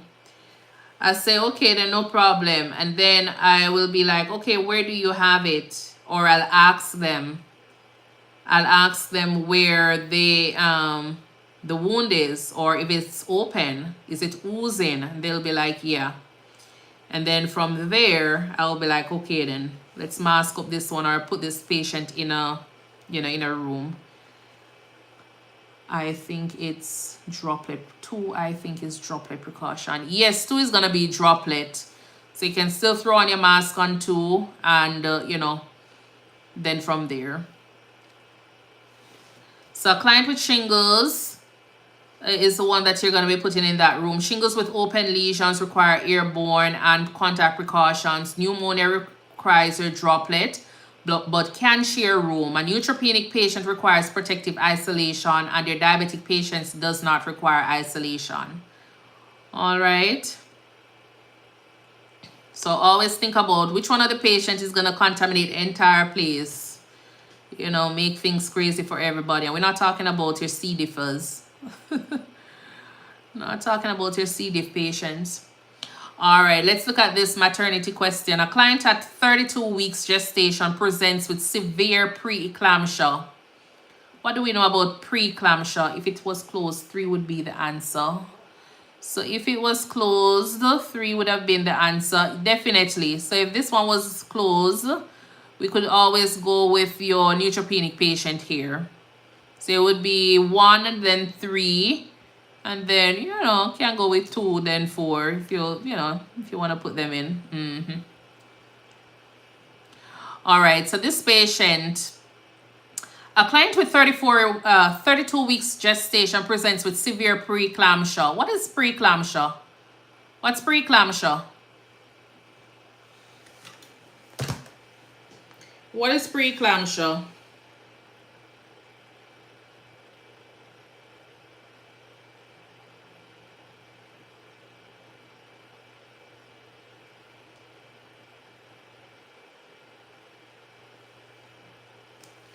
Risk for seizures, high blood pressure, and protein in urine. Okay. Protein in urine. Who normally gets preeclampsia? Newborns, elderlies, children, hypertension in pregnancy. Yes, Fra, welcome. If not maintained, it's eclampsia. Pregnant women. Yes, so pregnant women. Sorry. So high blood pressure, proteinuria, moms in their 30s. Well, not all the time, moms in their 30s, you know. Pregnant women, because I've seen younger women having preeclampsia. Okay, good. So a client, 32 weeks gestation, advanced medical age, multiparity, young women more, exactly between second and third, no more. Okay. So you have a client, 32 weeks gestation, presents with severe preeclampsia. Which finding requires immediate intervention?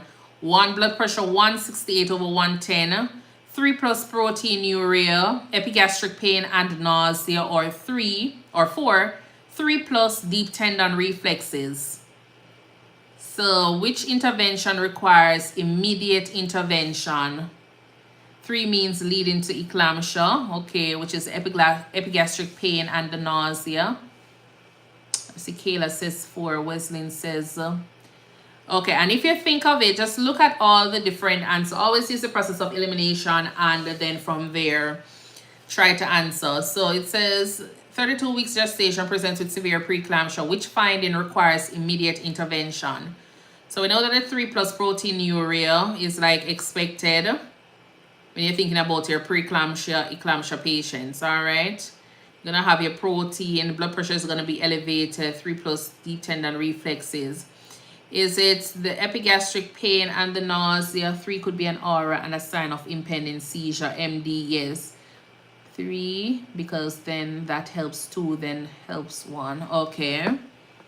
C-section. 3 is unexpected finding. Exactly. So 3 is an unexpected finding. So that intervention, you know, put a question mark beside it, and then from there. So it's an epigastric pain, indicates liver involvement and is a warning sign of imminent eclampsia or HELP syndrome. This is an emergency. High blood pressure, proteinuria, and hyperreflexia are concerning, but not as immediate life-threatening. Okay.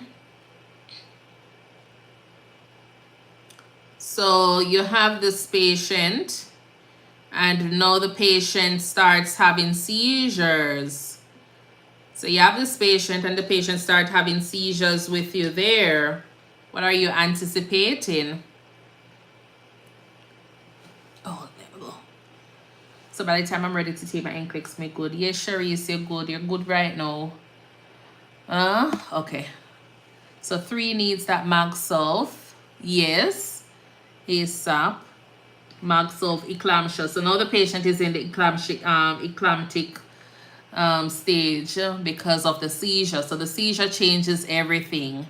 So what is it that you're anticipating for this patient?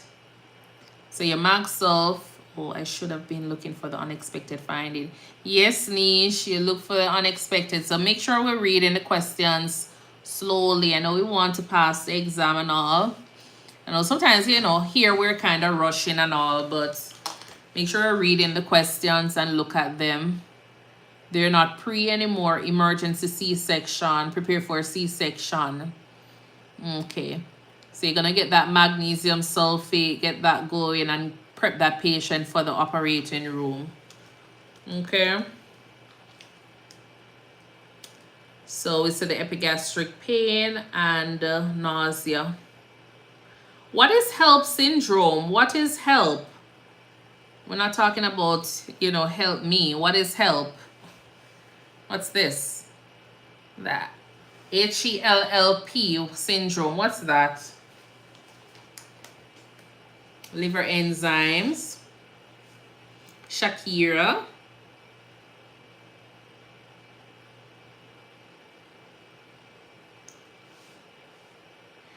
Emirates something.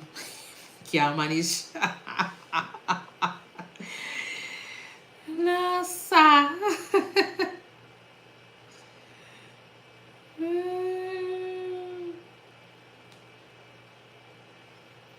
Bleeding risk, elevated liver enzyme. So it means hemolysis. I think I see a few. Hemolysis, elevated liver enzymes, and low platelets. Yes. Okay. So it's a complication, a very serious complication in pregnancy. Okay. Is it something that is linked to preeclampsia? Is it something that is always like linked to preeclampsia? If you have a patient that has preeclampsia, are you always like thinking about HELP syndrome as well? The liver is affected and you know liver produce clotting factors, so bleeding risk. Yes. Yes, so you have to make sure you're very, very aggressive with the management of that. Okay, good. All right, let's move on to this one. So a client with schizophrenia is pacing and muttering. The voices are telling me to hurt someone. What is the nurse's priority action here? Ask the client what the voices are saying. 2, place the client in seclusion. 3, notify security immediately. Or 4, assess the client's plan and take steps to ensure safety. So you have a patient that is schizophrenic. The patient is pacing and muttering. The voices are telling me to hurt someone. What is the nurse's priority action?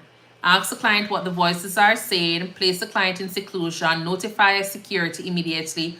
Assess the client's plan and take steps to ensure safety. C111, auditory hallucination, yes. So C1143. Okay, fine. 4, then 2, then 3. So what's the nurse's priority? The nurse's priority here. I don't know what 4 is. It's trying to tell me. So the priority action for this patient is you want to try to get this patient into what? Safety. Sorry, 1 minute.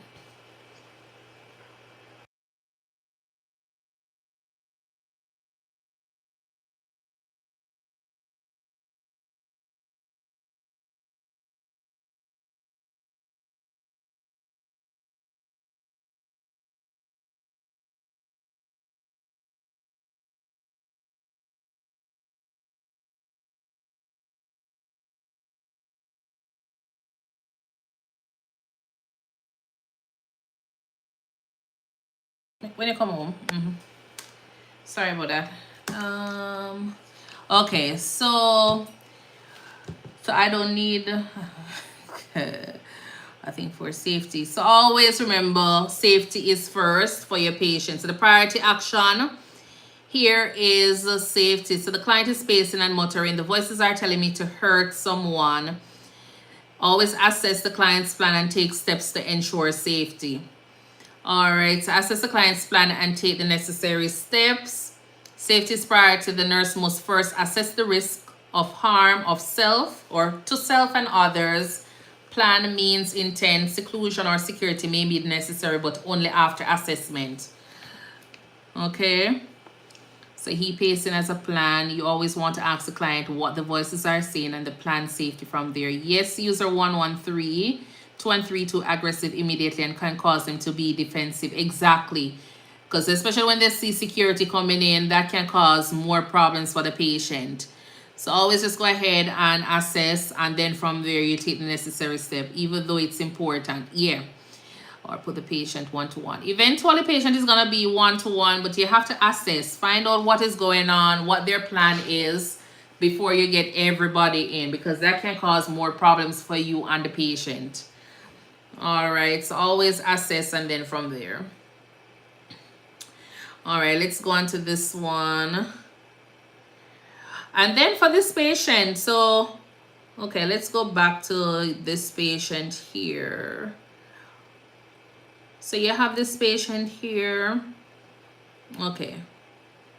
In terms of restraints, so for example, this patient starts acting out.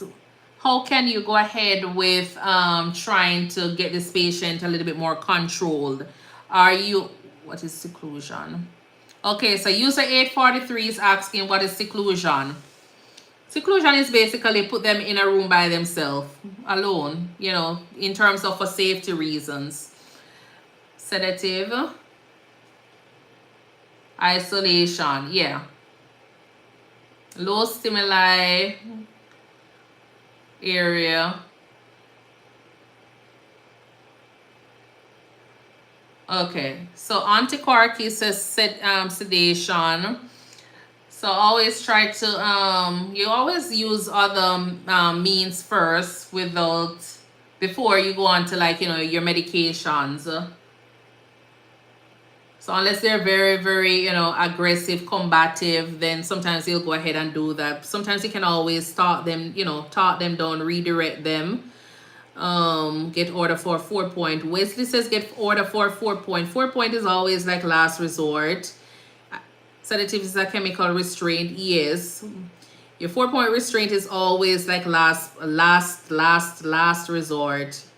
That is something that nobody likes because of the amount of paperwork that comes with it. Safety reasons as well. So you always try to do anything else apart from 4-point restraints as best as you possibly can. Seclusion is locking them away. Yeah. 2-point restraint, one arm, opposite leg. Yeah. Any form of restraint is, like, you know, your last resort. So you get them into a secluded room where there is nothing. Sometimes they'll have rooms that are padded. The mattress are, you know, sometimes they have some special rooms. Different places will have different setup. The beds are not able to move, and so it's very, it's in terms of safety for the patient, it's very good. And then you'll have always like a one-on-one sitter, constant monitoring, and then from there, sometimes no lock. Physical restraint is a lot of work because you have to pull every 2 hours to ensure circulation. Yes, the restraints are a lot of work every 2 hours, and depending on if it's a pediatric child, you know, pediatric, then it's going to be like every hour with the renewal. It's just too time consuming. It's too time consuming. So the one-on-one sitter is pretty good. Seclusion is pretty good. Redirecting, if you're able to give medication, if they become so combative, you know, then that's another step. But in terms of the 4-point restraint, 2-point restraint, that is something that everybody try to stay away from unless really need to get that going. Okay. But hospitals have standing order in yeah, most hospitals not really, like, you know, standing orders for the, like, the sedatives. They will tend to have, like, you know, little orders depending on where you're at or the floor you're on. They will have orders for those, but not so much unless they're like in the ICU. They will tend to have like your restraints, and it's more for, because, you know, those patients are intubated, so it's more medical restraints or medical reasons why. Okay.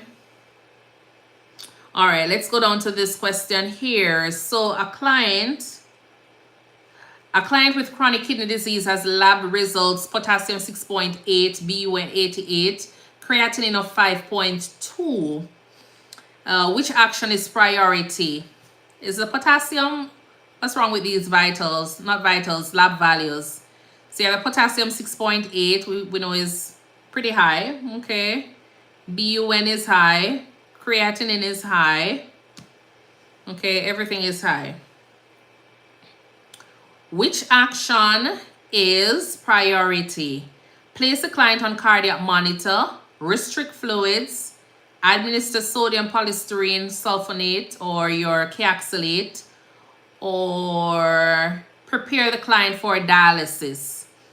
So you have a patient that has potassium 6.8, BUN 88, creatinine 5.2. Which one is priority? Place the client on cardiac monitor. So why don't I put the patient on cardiac monitor? Is that going to fix the problem? Why a cardiac monitor? Why not give the patient some Kayexalate? Why not just restrict some fluids? Or why not take the patient to dialysis? Why not take the patient to dialysis? See, Erica says Erica take the patient to dialysis. Wanna still going to keep the patient on the cardiac monitor? Timmy says, Wesley, we only want one priority.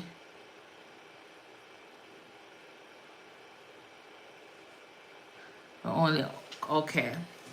So yeah, we're gonna place the patient on the cardiac monitor because of the risk for arrhythmias.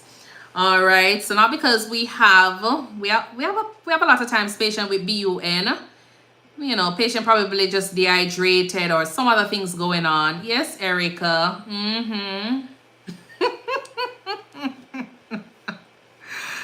All right. None of those are immediate fixes. No, but we have to work with what the option we have here. All right. What is the priority action based on what they have here?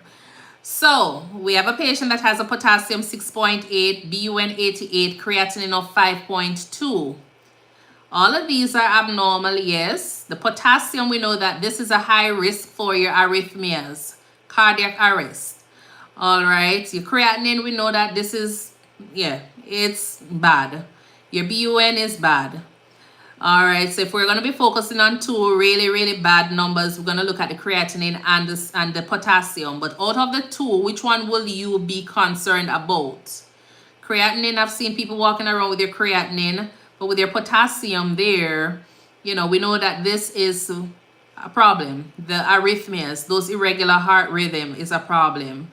So that is going to be priority. So when we look at the answer here, which action is priority? Placing the client on the cardiac monitor, because we want to look at those arrhythmias. We want to see when that patient is going in, you know, either in VTAC or whatever it is. So we can go ahead and address that. Restricting fluids, yeah, we'll restrict the fluids. You know, we'll restrict the fluids.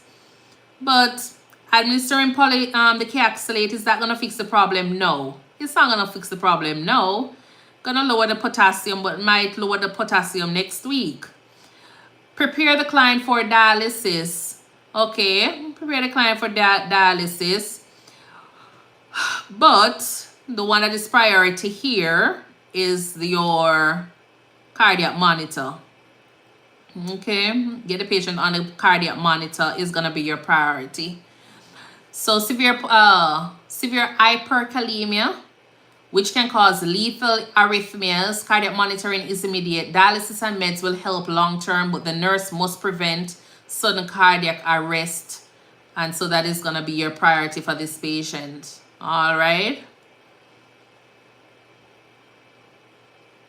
What if we had here, give insulin, dextrose, calcium? Would that have changed anything? Dialysis will solve, but how do you know when to intervene without cardiac monitoring? You need the strip. Dialysis will solve, but how do you know when to intervene without the cardiac monitoring? You need a strip, yes. So what if you had give insulin, dextrose, calcium, gluconate? Will that change your priority for this patient?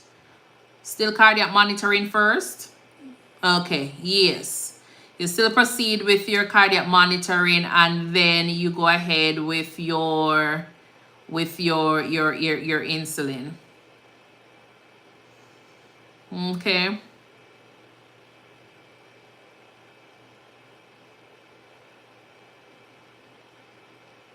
Pushing.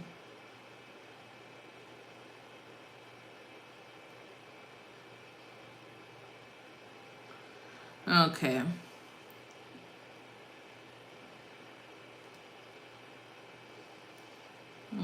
Okay. So we will go ahead and do another one. Where are we? Okay, I think I have about 5 more slides. Okay. All right. So let's go on to this delegation here. Which task is most appropriate to delegate to an experienced, unlicensed assisted personnel? Yes, calcium protects the heart. So the calcium gluconate protects your heart because of the high potassium. So which task is most appropriate to delegate to an experienced, unlicensed, assisted personnel? 1, teaching a client how to use the incentive spirometer. 2, assisting a stable client with ambulation after hip surgery. 3, assessing a client pain level after analgesic administration. Or 4, evaluating a client's understanding of discharge instruction. And as we said earlier, you know, look for the keywords: teach, assess, evaluate, eat. Evaluate, assess, teach, and sometimes you look for the word initial, all right? And then from there, those are things that your registered nurses can do. That is your responsibility as a registered nurse. Assisting a stable client with ambulation after hip surgery is pretty good for your unlicensed assisted personnel, okay? So assisting a stable client, UAP can perform tasks that are routine, non-invasive, and stable. Teaching, assessing, and evaluating requires RN judgment. Okay? The nurse is working with a UAP. Which task is unsafe? Unsafe to delegate. Obtaining vital signs on a post-op client, stable for 12 hours. Assisting a client with dementia with feeding. Documenting intake and output. Assessing the client's pain level before ambulation. So the nurse is working with a UAP. Which task is unsafe to delegate?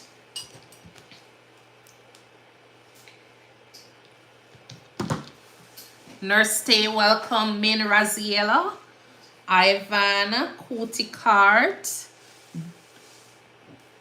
444, assessing the client's pain level before ambulation. Okay, nice. Okay, so remember we said that before. Anything that is routine, your UAP can do. So obtaining vital signs on a post-op client stable for 12 hours, assisting a client with dementia with feeding, documenting intake and output, but assessing, that's going to be your primary responsibility as a RN. So pain assessment is the RN responsibility. RN, the UAP can take vitals, feed and measure intake and output. Okay. All right, here's a little pediatric question. The nurse is teaching parents of a toddler about safety. Which statement shows the need for further teaching? 1, we will keep cleaning supplies in a locked cabinet. We will give our child a small toy when eating to keep them busy.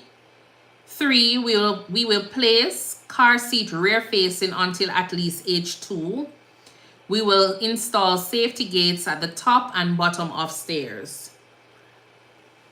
So which one requires further teaching?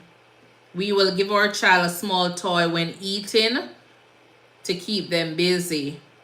Yeah, that's a problem. Okay, that's a risk for. Small toy is a no, yes. Foreign object risk, yes. So we will give them a small toy when eating to keep them busy. No, that's a choking hazard. All other statements are correct in terms of toddler safety practices.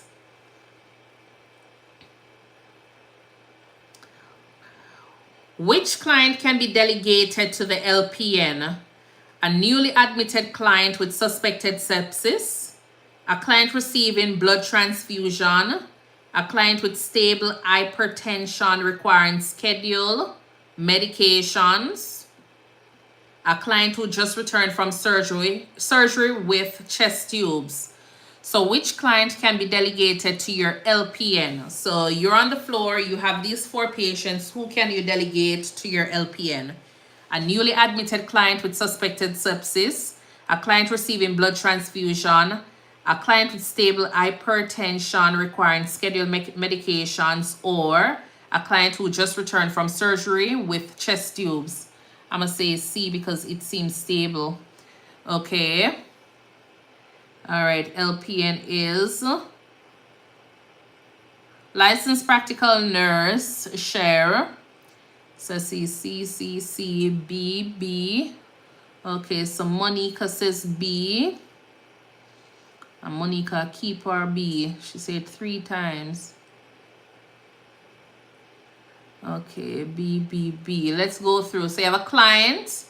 So your newly admitted client with suspected sepsis. Will the RN keep this patient or hand off to the LPN?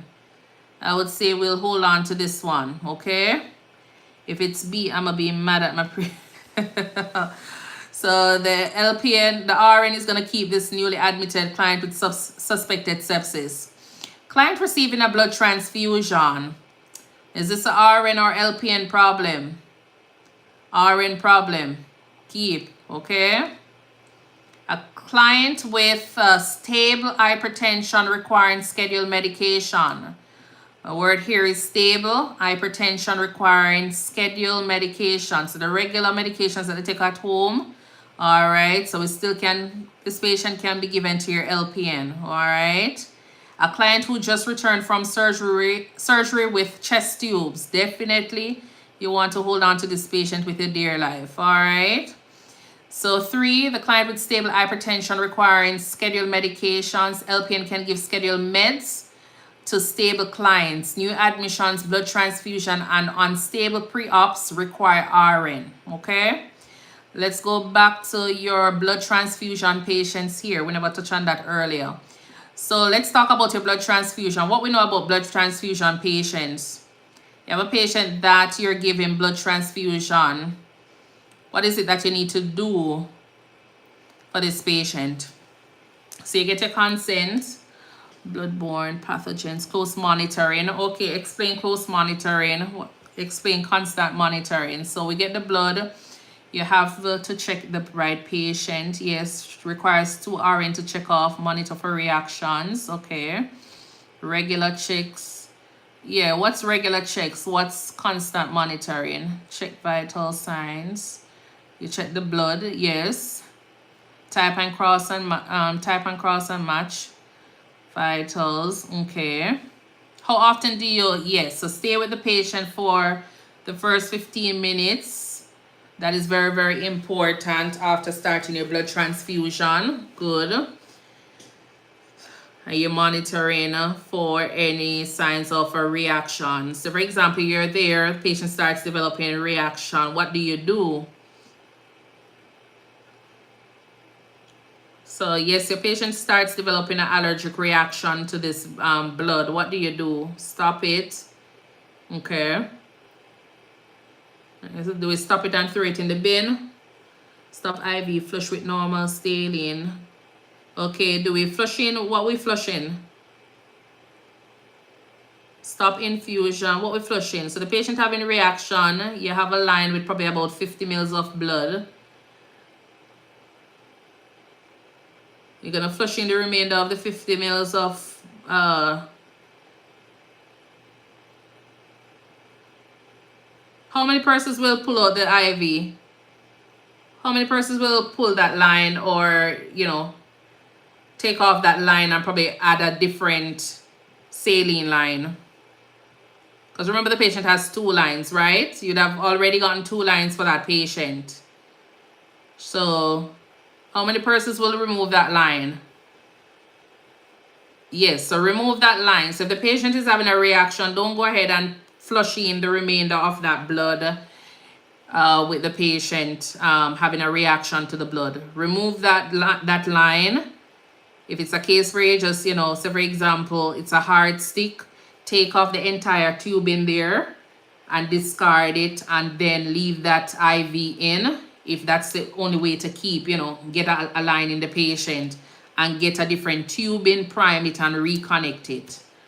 All right. Administer Benadryl or whatever is ordered, yes. Contact blood bank. Keep the normal saline so you can always, remember you have 2 lines. Send back the blood.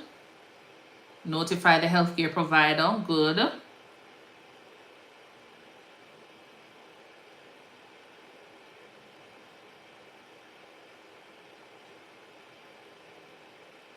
And continue monitoring. Nice. Okay. Alrighty. So for example, you're on this. You have this patient. The patient is still getting the blood. The patient is in the second unit of getting the blood, right? So on the second block, I thought we can send back blood once it's administered. But if the patient have a reaction to the blood, Nisha, if the patient has a reaction to the blood, you have to send it back to the lab. You have to send it back to the lab. So if the patient develop a reaction, you have to send it back to the lab. No, we're not wasting it. We're sending it back to the lab and then they can do their necessary check. We need to know why the patient developed a reaction. All right. You have to let the blood bank know so they can check it. So with a physical bag to cross-reference. Exactly.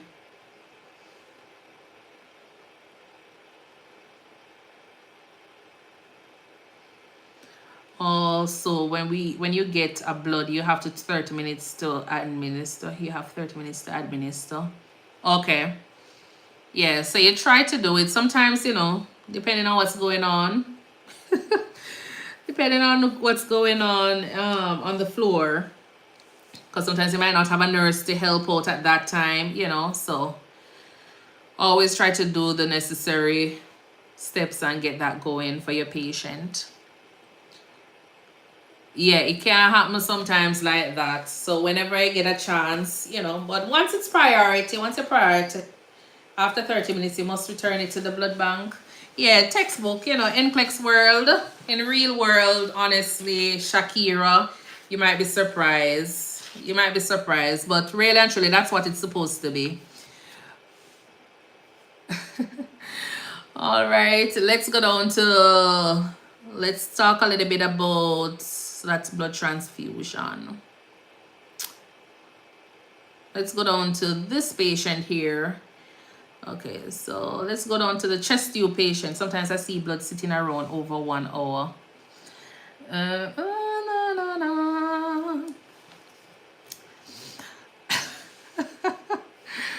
But everything will be fine. Yeah. All right, you have a patient who just came from surgery and the patient has a chest tube. You have a patient who just came from surgery with a chest tube, all right, or chest tubes. So you have this patient. What are you monitoring for this patient that has a chest tube? BND are out. Toya. Oh yeah, BND are out. Toya. No name was mentioned. Baby, be safe here.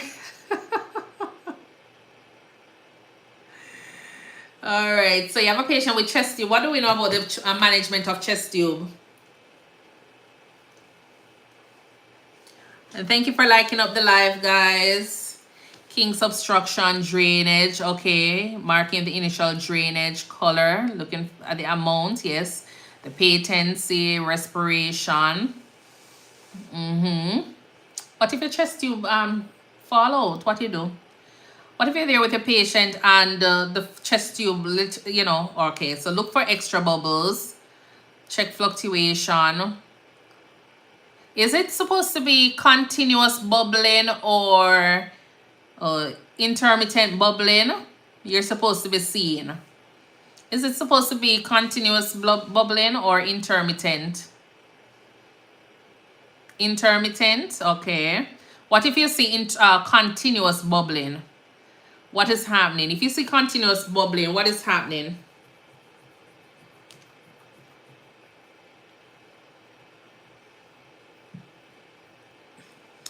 Tisha, welcome. Can be an ear leak. Okay, nice. Fluid, check for leaks. Yes.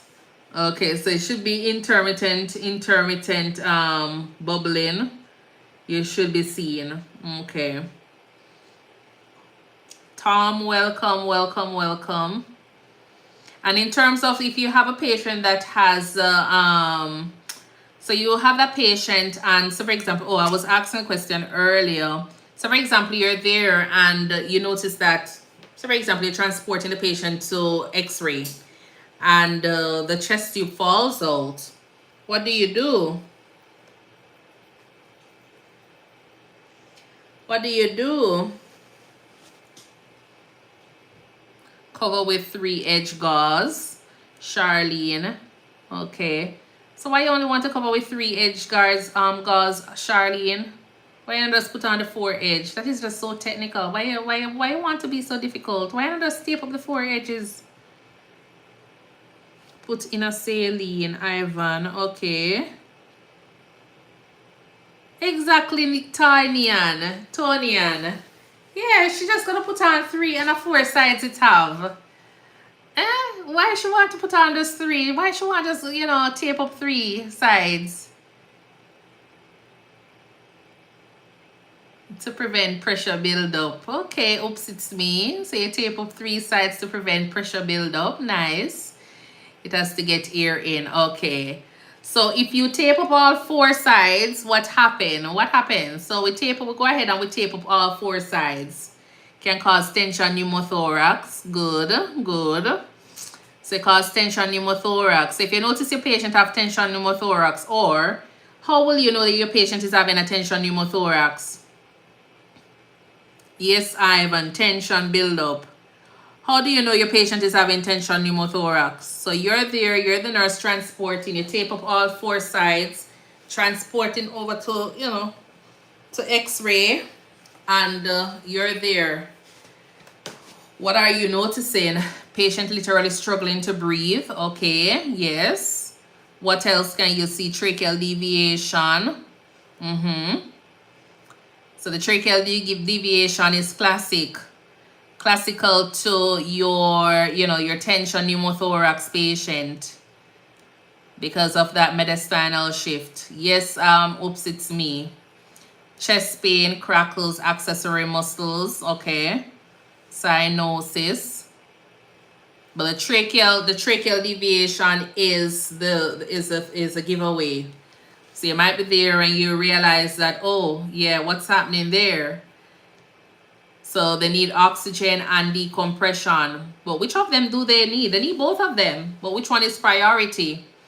So they need oxygen and need the decompression. Which is priority? What's the priority for that patient? Oh, see, so Layaki says oxygen. So put on the oxygen. Does that fix the deviation? The tracheal deviation, Yaki. So you have the patient with tracheal deviation, and you have 2 things to give. Which one are you going to be giving? Are you going to be giving the oxygen, or are you going to do the needle decompression? What's priority? So I put on the oxygen, you know, put on the non-rebreather. Okay. Or do I do the need? Cheryl says oxygen. Let's see again. So the patient has a mediastinal shift, the tracheal deviation, put on the oxygen. Does that fix the problem? Charlotte says the oxygen. Huh.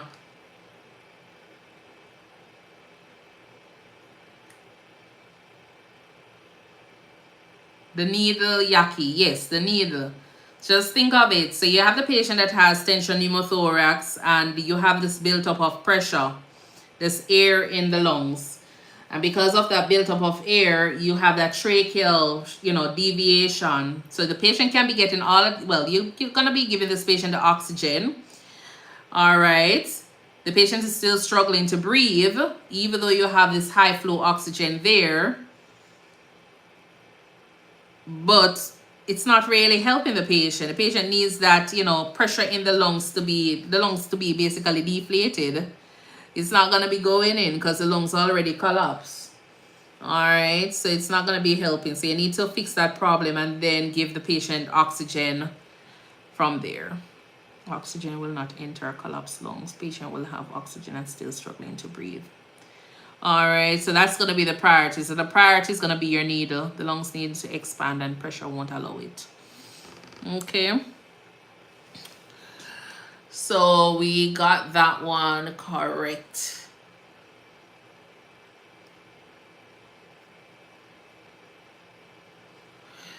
So a client with stable hypertension requiring scheduled medications, we talk about this. The new admissions, blood transfusion, and unstable post-op requires RN care. Okay. I live for your love sessions. Oh, your live sessions. Oops, it's me. Okay. All right. Let's go on to this one. I think I have about 4 more slides. All right, let's go. A post-thyroidectomy patient develops sudden stridor, difficulty breathing, and restlessness. What should the nurse do first? So a post-thyroidectomy patient develops sudden stridor, difficulty breathing, and restlessness. What should the nurse do first? Check oxygen saturation, call rapid response, prepare emergency tracheostomy tray, or elevate the head of the bed. What should the nurse do first? So I see rapid response 222. Okay. Call rapid response. I see Bossman Zane says 4. Charlotte says 4. Okay. Elevate the head of the bed. Nisha says elevate the bed. What should the nurse do first? So you have a patient, post-thyroidectomy, develops sudden stridor, difficulty breathing, and restlessness. What should the nurse do first? Gonna go ahead and call rapid response because of that stridor. All right, so you have airway obstruction from the swelling and the hematoma. All right, from the thyroidectomy that they just did. So that is life-threatening. So you want to go ahead and activate your rapid response. Then you can go ahead and prepare for your intubation. So you do your rapid response because of your stridor. Okay, remember that this patient just had a thyroidectomy. Then you do your emergency tracheostomy prep. Okay, then eventually, in the meantime, I know some persons will say, somebody had said head of the bed. Head of the bed, you know, when you're there, you're going to be automatically doing those. But really and truly, the priority is you're going to call rapid response. All right, prepare that. The head of the bed would have probably already been up. Okay, because you're doing everything. You're riding and whistling at the same time. But the right thing to do would have been, the first thing you do is call rapid response, prepare, you know, and then from there. Or you could probably do call rapid response, head of, prepare for emergency tracheostomy, elevate head of bed, whichever one. So call rapid response, prepare, I'll do call, prepare, check oxygen saturation.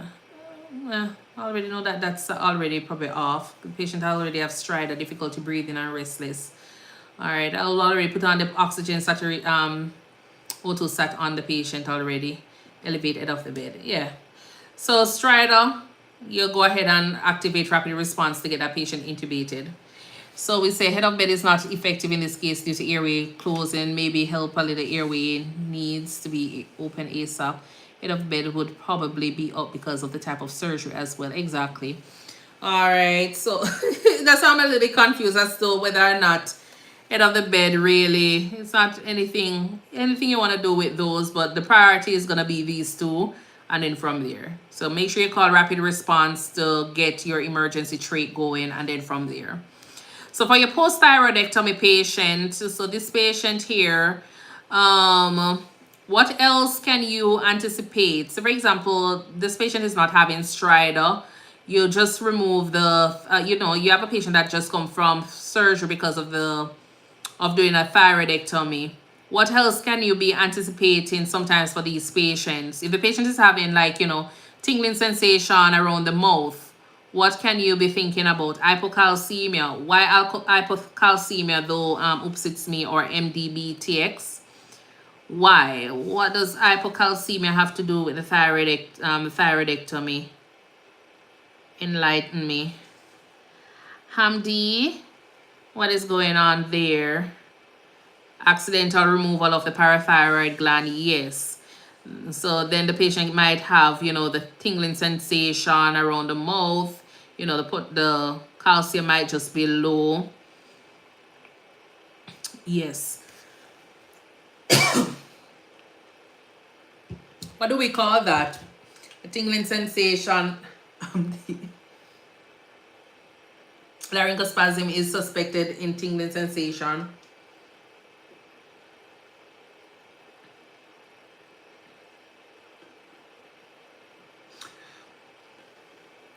What? Okay, the chopstick sign. Okay. Yes. All right. So a lot of times they might have the chopstick sign that is associated with that. What else? So always, so when you have a patient with that just went in and had their thyroidectomy, always make sure that you have a tracheostomy tray at the bedside. All right. Always make sure you have your tracheostomy tray at the bedside for these patients. So it can be a case you're doing your handoff and you just hear that this patient have, oh, you know, they came out from surgery and everything is fine. Patient is stable. What surgery they had? Oh, they just had thyroidectomy. And you look at the bedside, you don't see anything there, no ET tube, nothing to suction, nothing at all. No trach set. And you're just comfortable sitting at the nurse's station watching me on TikTok here. You understand? Make sure you have your little trach set ready. So even if the nurse never had any, make sure you have one for your shift. So that way you're not running around trying to figure out what is happening later on with different sizes. Exactly. Extra ET tubes. Yeah. Wouldn't we elevate the head of the bed? So as I said, the head of the bed would have probably been up already because of the kind of surgery that the patient had. So either 45, 45 near 90 degree, not really 90, but 45, 30, 45 degree angle for this patient. Yes, Jessica, it's ThinkNursing. It's the same handle on YT. So just in case you want any of the videos that we've done so far, you can go onto my YouTube page at ThinkNursing and watch them. All right, so make sure you have your tracheostomy tube and everything set up and ready for these patients. Okay. All right, so this one here, you're welcome, no problem. A nurse finds a client collapsed in the hallway. The client is pulseless and not breathing. What is the first action? So you have a patient here, and I don't want to hear to check for the DNR.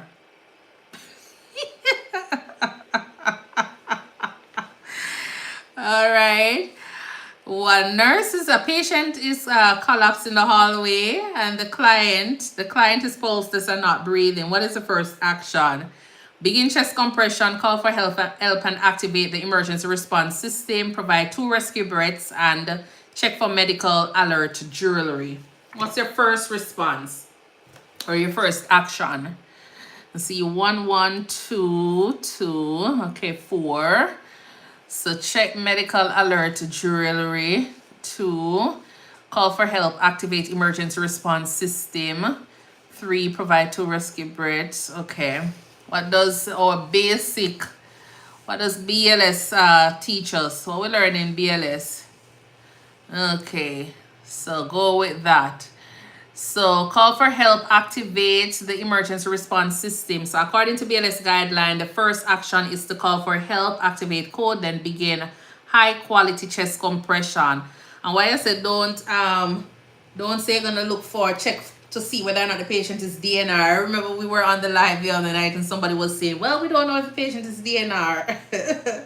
So they wanted to find out. Remember, the patient is there. So go ahead and do whatever you were taught for your BLS. Start off with that, call for help, activate, and then, you go accordingly.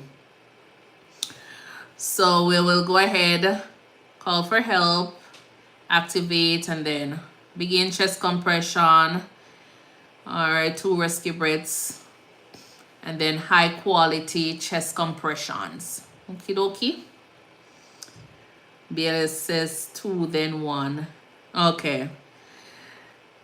Then you begin, yeah, so call for help, begin your chest compression, and then from there.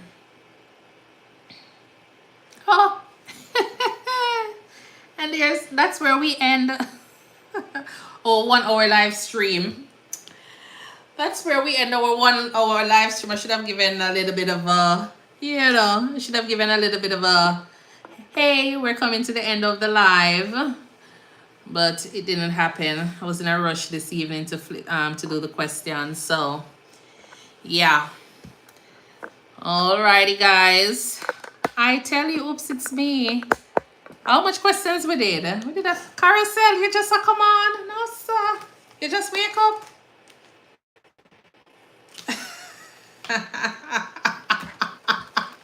Next time I'll taper you guys off. Yes, I'll taper you guys off next time. Tisha, how are you doing? Ivan, thank you for liking up the live. Boss man, you're welcome. I go live on Tuesdays and Thursdays. I'll try to go live a little bit more often.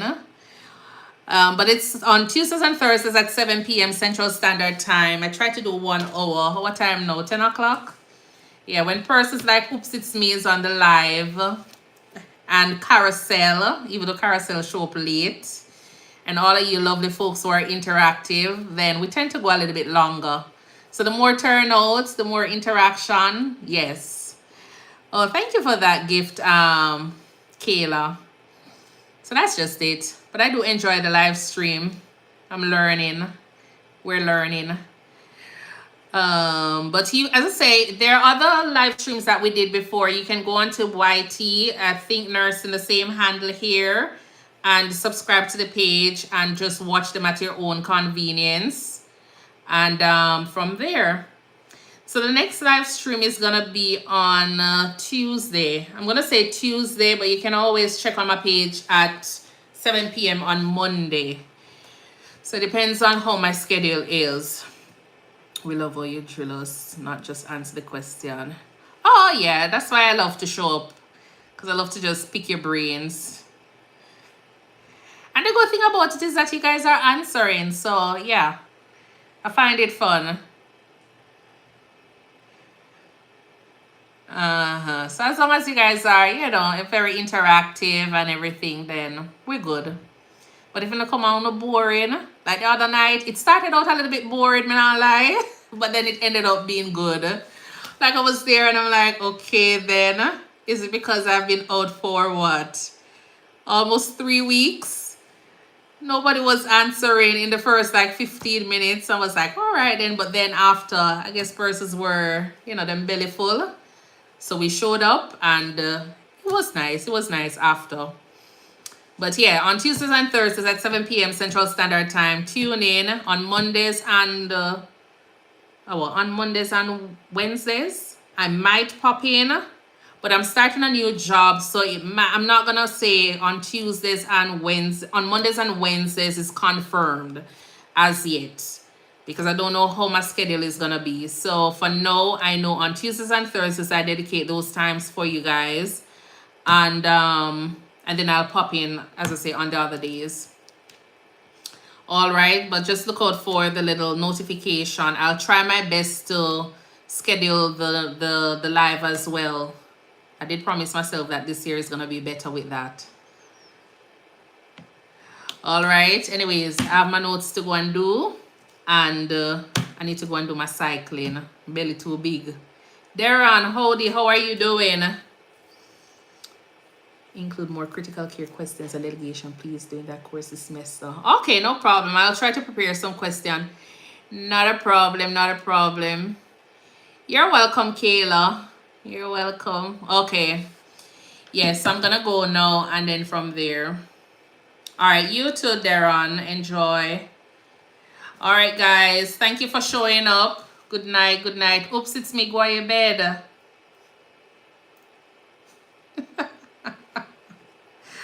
Lorna, you're welcome. Do you do care plans as well? We haven't really done any care plans. I can look into that and then try to probably put a few questions or look at that as well. Jacinth, you're late. Mademoiselle, but it's better late than never. Yeah, I'll try to add some of those into the live stream. All right. You need refreshers for care plans. Okay. Yeah, I'll try to see how I can add those into the live stream and then from there. All right. All right. Thank you guys for tuning in and making it the Think Nursing page. Enjoy your night now. All right. All right. Bye.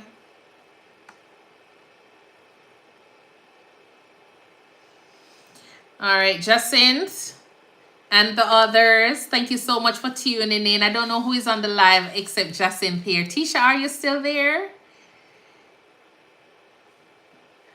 Yeah, but thank you guys for tuning in. And I must watch my videos them, you know. I must watch the videos them that I post. I put a lot of work in the videos, you know. I put a lot of work. I put a lot of time in my videos. They can be 5 minutes, but me I tell you, take a lot of work out of me. Take a lot of work out of me.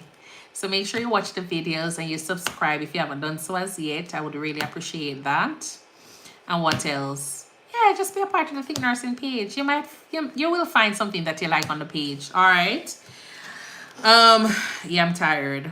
I'm gonna go and exercise and then gonna do my notes and get up in the morning to drop my son to school. All right. So enjoy your evening now.